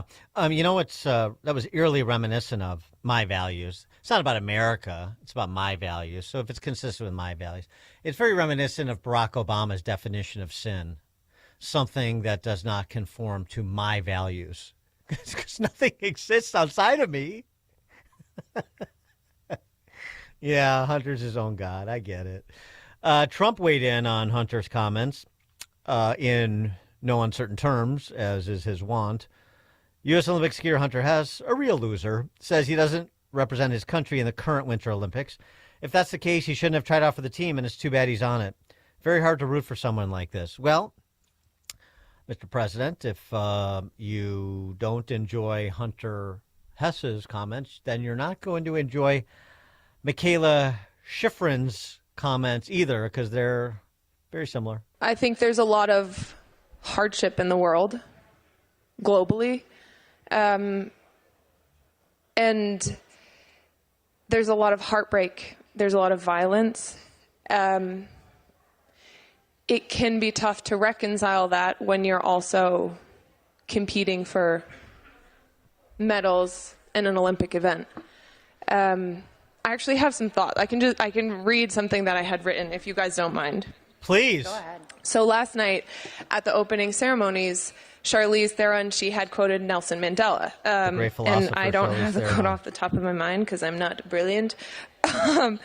Peace is not just the absence of conflict. Peace is the creation of an environment where we can all flourish, regardless of race, color, creed, religion, gender, class, caste, or any other social markers of difference. And for me, as this relates to the Olympics, I'm really hoping to show up and represent my own values of inclusivity, values of diversity and kindness and sharing, tenacity, work ethic, showing up with my team every single day, like I said before, and the values that we bring and put out on the mountain and on the hill every single day. I'm hoping to represent those who have been supporting me this entire time. And I'm really thankful to be here. And my greatest hope for this Olympic Games, from a broader perspective, is that it is a beautiful show of cooperation and of competition. Quoting the great peacemaker and public intellectual Charlize Theron, quoting Nelson Mandela, and you have to be brilliant to be able to cut and paste a quote from Nelson Mandela. Oh, my God. Oh, Michaela, pun intended, you're way out over your skis, honey, darling. Am I infantilizing you? I am, because you have an infant's intellect. Here's how it's done. I mean, you can say whatever you want, as I said. Oh, she's allowed to express herself. I know. And I'm allowed to express myself reacting to how she expressed herself. We're in the assessment, discernment phase of the conversation for all of you simpletons on the left. Oh, she's allowed to express. Yeah, I know. Doesn't bother me. I rather enjoy it. I like people exposing themselves for who they are, as I say often. And the only way that happens is you get them talking. Michaela. The way you do it, if you want to present yourself in a dignified, classy way, is you stay in the moment and you offer gratitude. Maybe that comes with a little bit of age and associated wisdom. Oh, this is what Lindsey Vonn, unfortunately, of course, as everybody knows by now, her run at the Olympics cut tragically short when she crashed again 2 times in a row.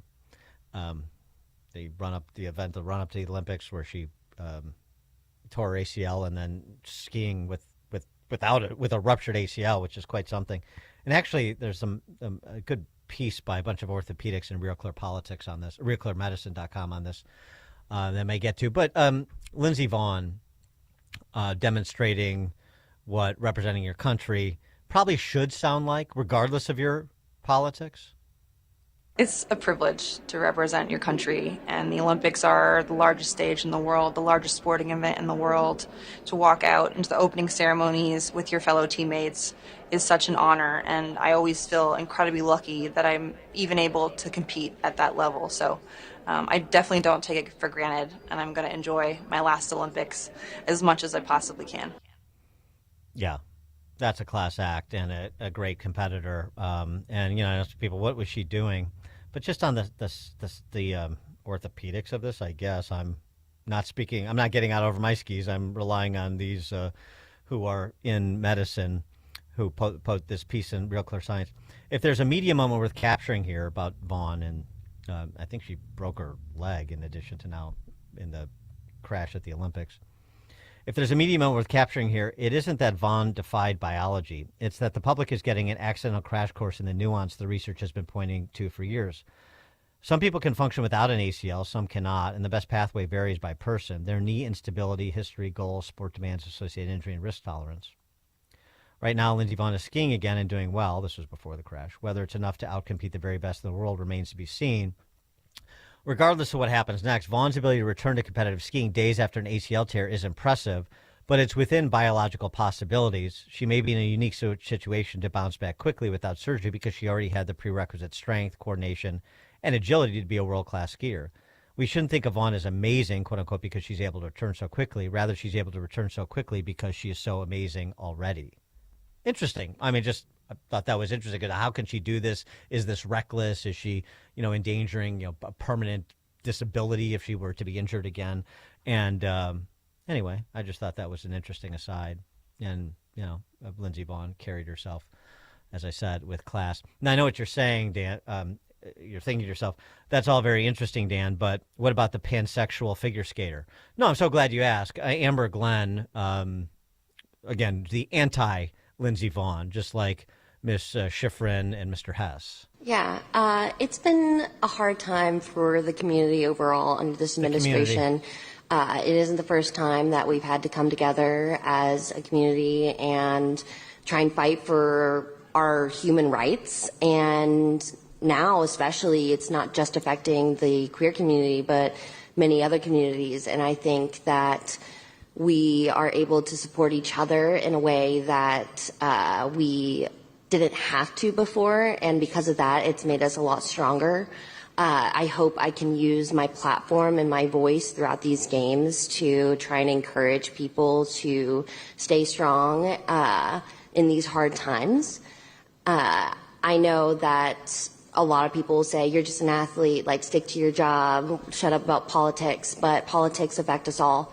It is something that I will not just be quiet about because it is something that affects us in our everyday lives. So, of course, there are things that I disagree with, but as a community, we are strong and we support each other, and brighter days are ahead of us. Yeah, it's tough for pansexuals out there, says an Olympic figure skater. I get it. Pansexuals of the world unite. It is hard out there, though, and there's already some controversy about performance-enhancing substances, and I did want to get to this.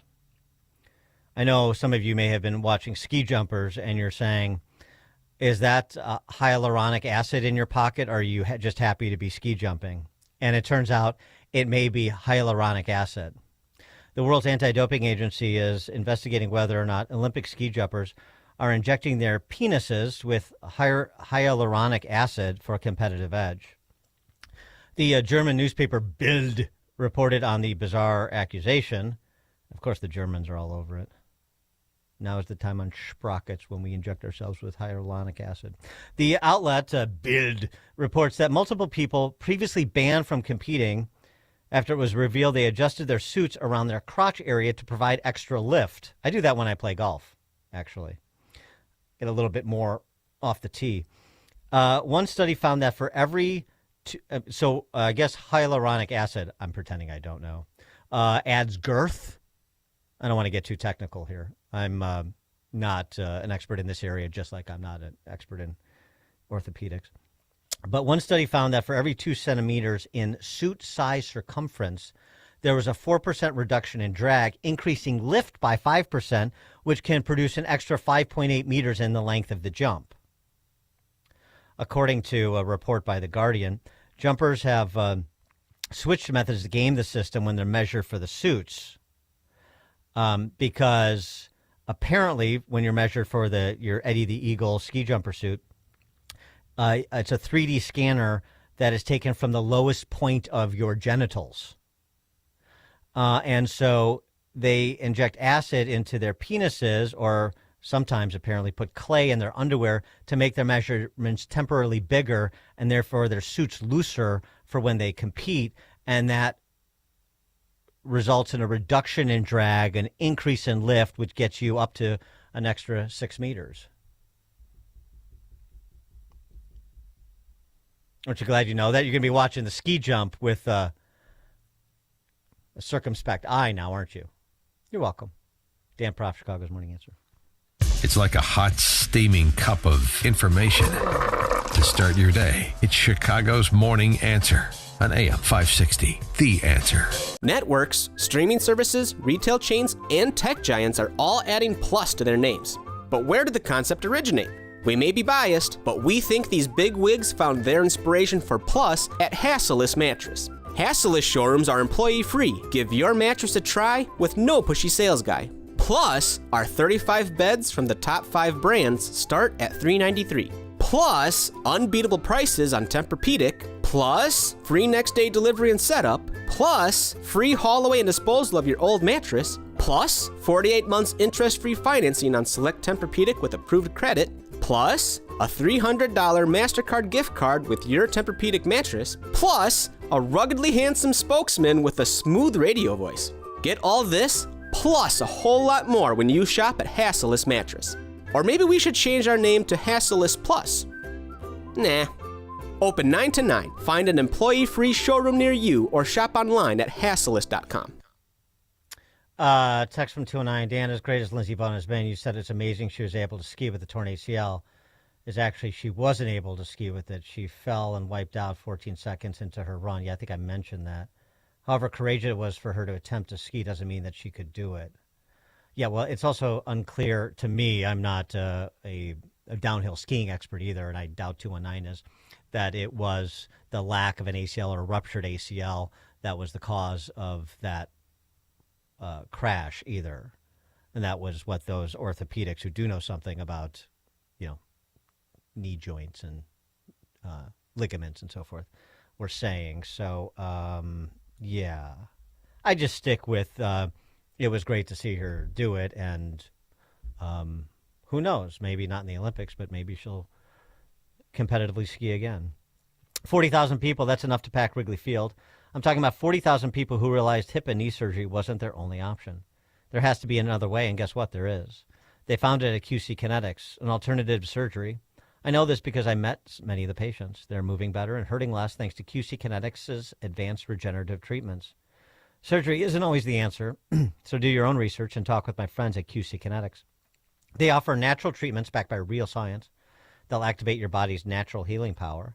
It's safe, natural, non-surgical. Osteoarthritis only gets worse, so don't wait. Get started this month. 40,000 people can't be wrong, so before you choose surgery, talk with QC Kinetics and tell them Dan Proft sent you. That's me. Call today, 312-827-6261. Again, that phone number, 312-827-6261. Call QC Kinetics at 312-827-6261. Did you know most remodeling mishaps start before construction even begins? Here's something else you should know. At Forever Remodeling, we do things differently. Every kitchen, bathroom, and basement project starts with smart planning, detailed 3D designs, a clear scope of work, and accurate pricing, all sorted out before you get started. No surprises, no stress, just beautiful results. Done right the first time. Visit foreverremodeling.com. That's the number 4, EVER, remodeling.com. And schedule your free in-home consultation today. This is Carol Platt-Liebau for townhall.com. Americans have been appalled, and rightly so, by the scope and scale of the fraud uncovered in Minnesota. Now it looks like there's a lot more to come, this time from California. 18% of America's home health care billing comes from Los Angeles County, which claims almost 2,000 hospice agencies. That's more than 36 states combined, and 30 times more than the whole state of Florida or New York. One investigator examined the cluster of 287 hospice providers in a 2-mile radius. Some addresses led to strip malls, a wrecking yard, and a vacant lot. One doctor billed taxpayers $120 million in a year, claiming to treat 1,900 patients. Brazen corruption flourishes in one-party states that glorify big government without oversight or transparency. Taxpayers deserve better. Let's hope they get it soon. I'm Carol Platt-Liebau. AM 560, The Answer. More Lindsey Vonn commentary. December 17, ahead of the 2018 Winter Olympics, she said Vonn expressed opposition to Trump, saying she wouldn't visit the White House if invited. Well, guess what? Over the last 8 or 9 years, she's grown up, and now she's focused on just being at the Olympics, or she was. And, 8 years ago, I know somebody else who was pretty critical of Trump. His name's J.D. Vance. So I'm not going to obsess about past sins. I'm going to highlight proper examples, if that's okay with everybody. How's that? People learn. With respect to the hyaluronic acid, an important topic. That's why, text from 847, that's why the Irish never medal in ski jumping. Yeah, exactly right. Even the hyaluronic acid can't help the Irish. Amish texter 847. So we apparently have the mirth of girth fighting ski jumping dearth. Okay, Sam, I am. Well, Amish texter. All right. That was fun. Text from 847. I guess John Holmes missed his calling. Boy, can you imagine the jumps John Holmes could have made back in his day? Thanks for joining us on this edition of Chicago's Morning Answer, weighing in on the salient topics of the day, including the sporting events of the past weekend. All good fun and great information from Cleta Mitchell, from Ken Cuccinelli on things like ballot integrity. If only blue states like Illinois could be as conscientious as, places like Somalia. It's now 9 o'clock on AM 560 WIND. A decisive day. I'm Therese Crowley, Fox News. This afternoon brings the final deadline for a massive crypto transfer set in a ransom note by purported kidnappers demanding it to spare the life of Nancy Guthrie. Savannah Guthrie and her siblings posting they will pay to get their 84-year-old mother back. We received your message, and we understand. As law enforcement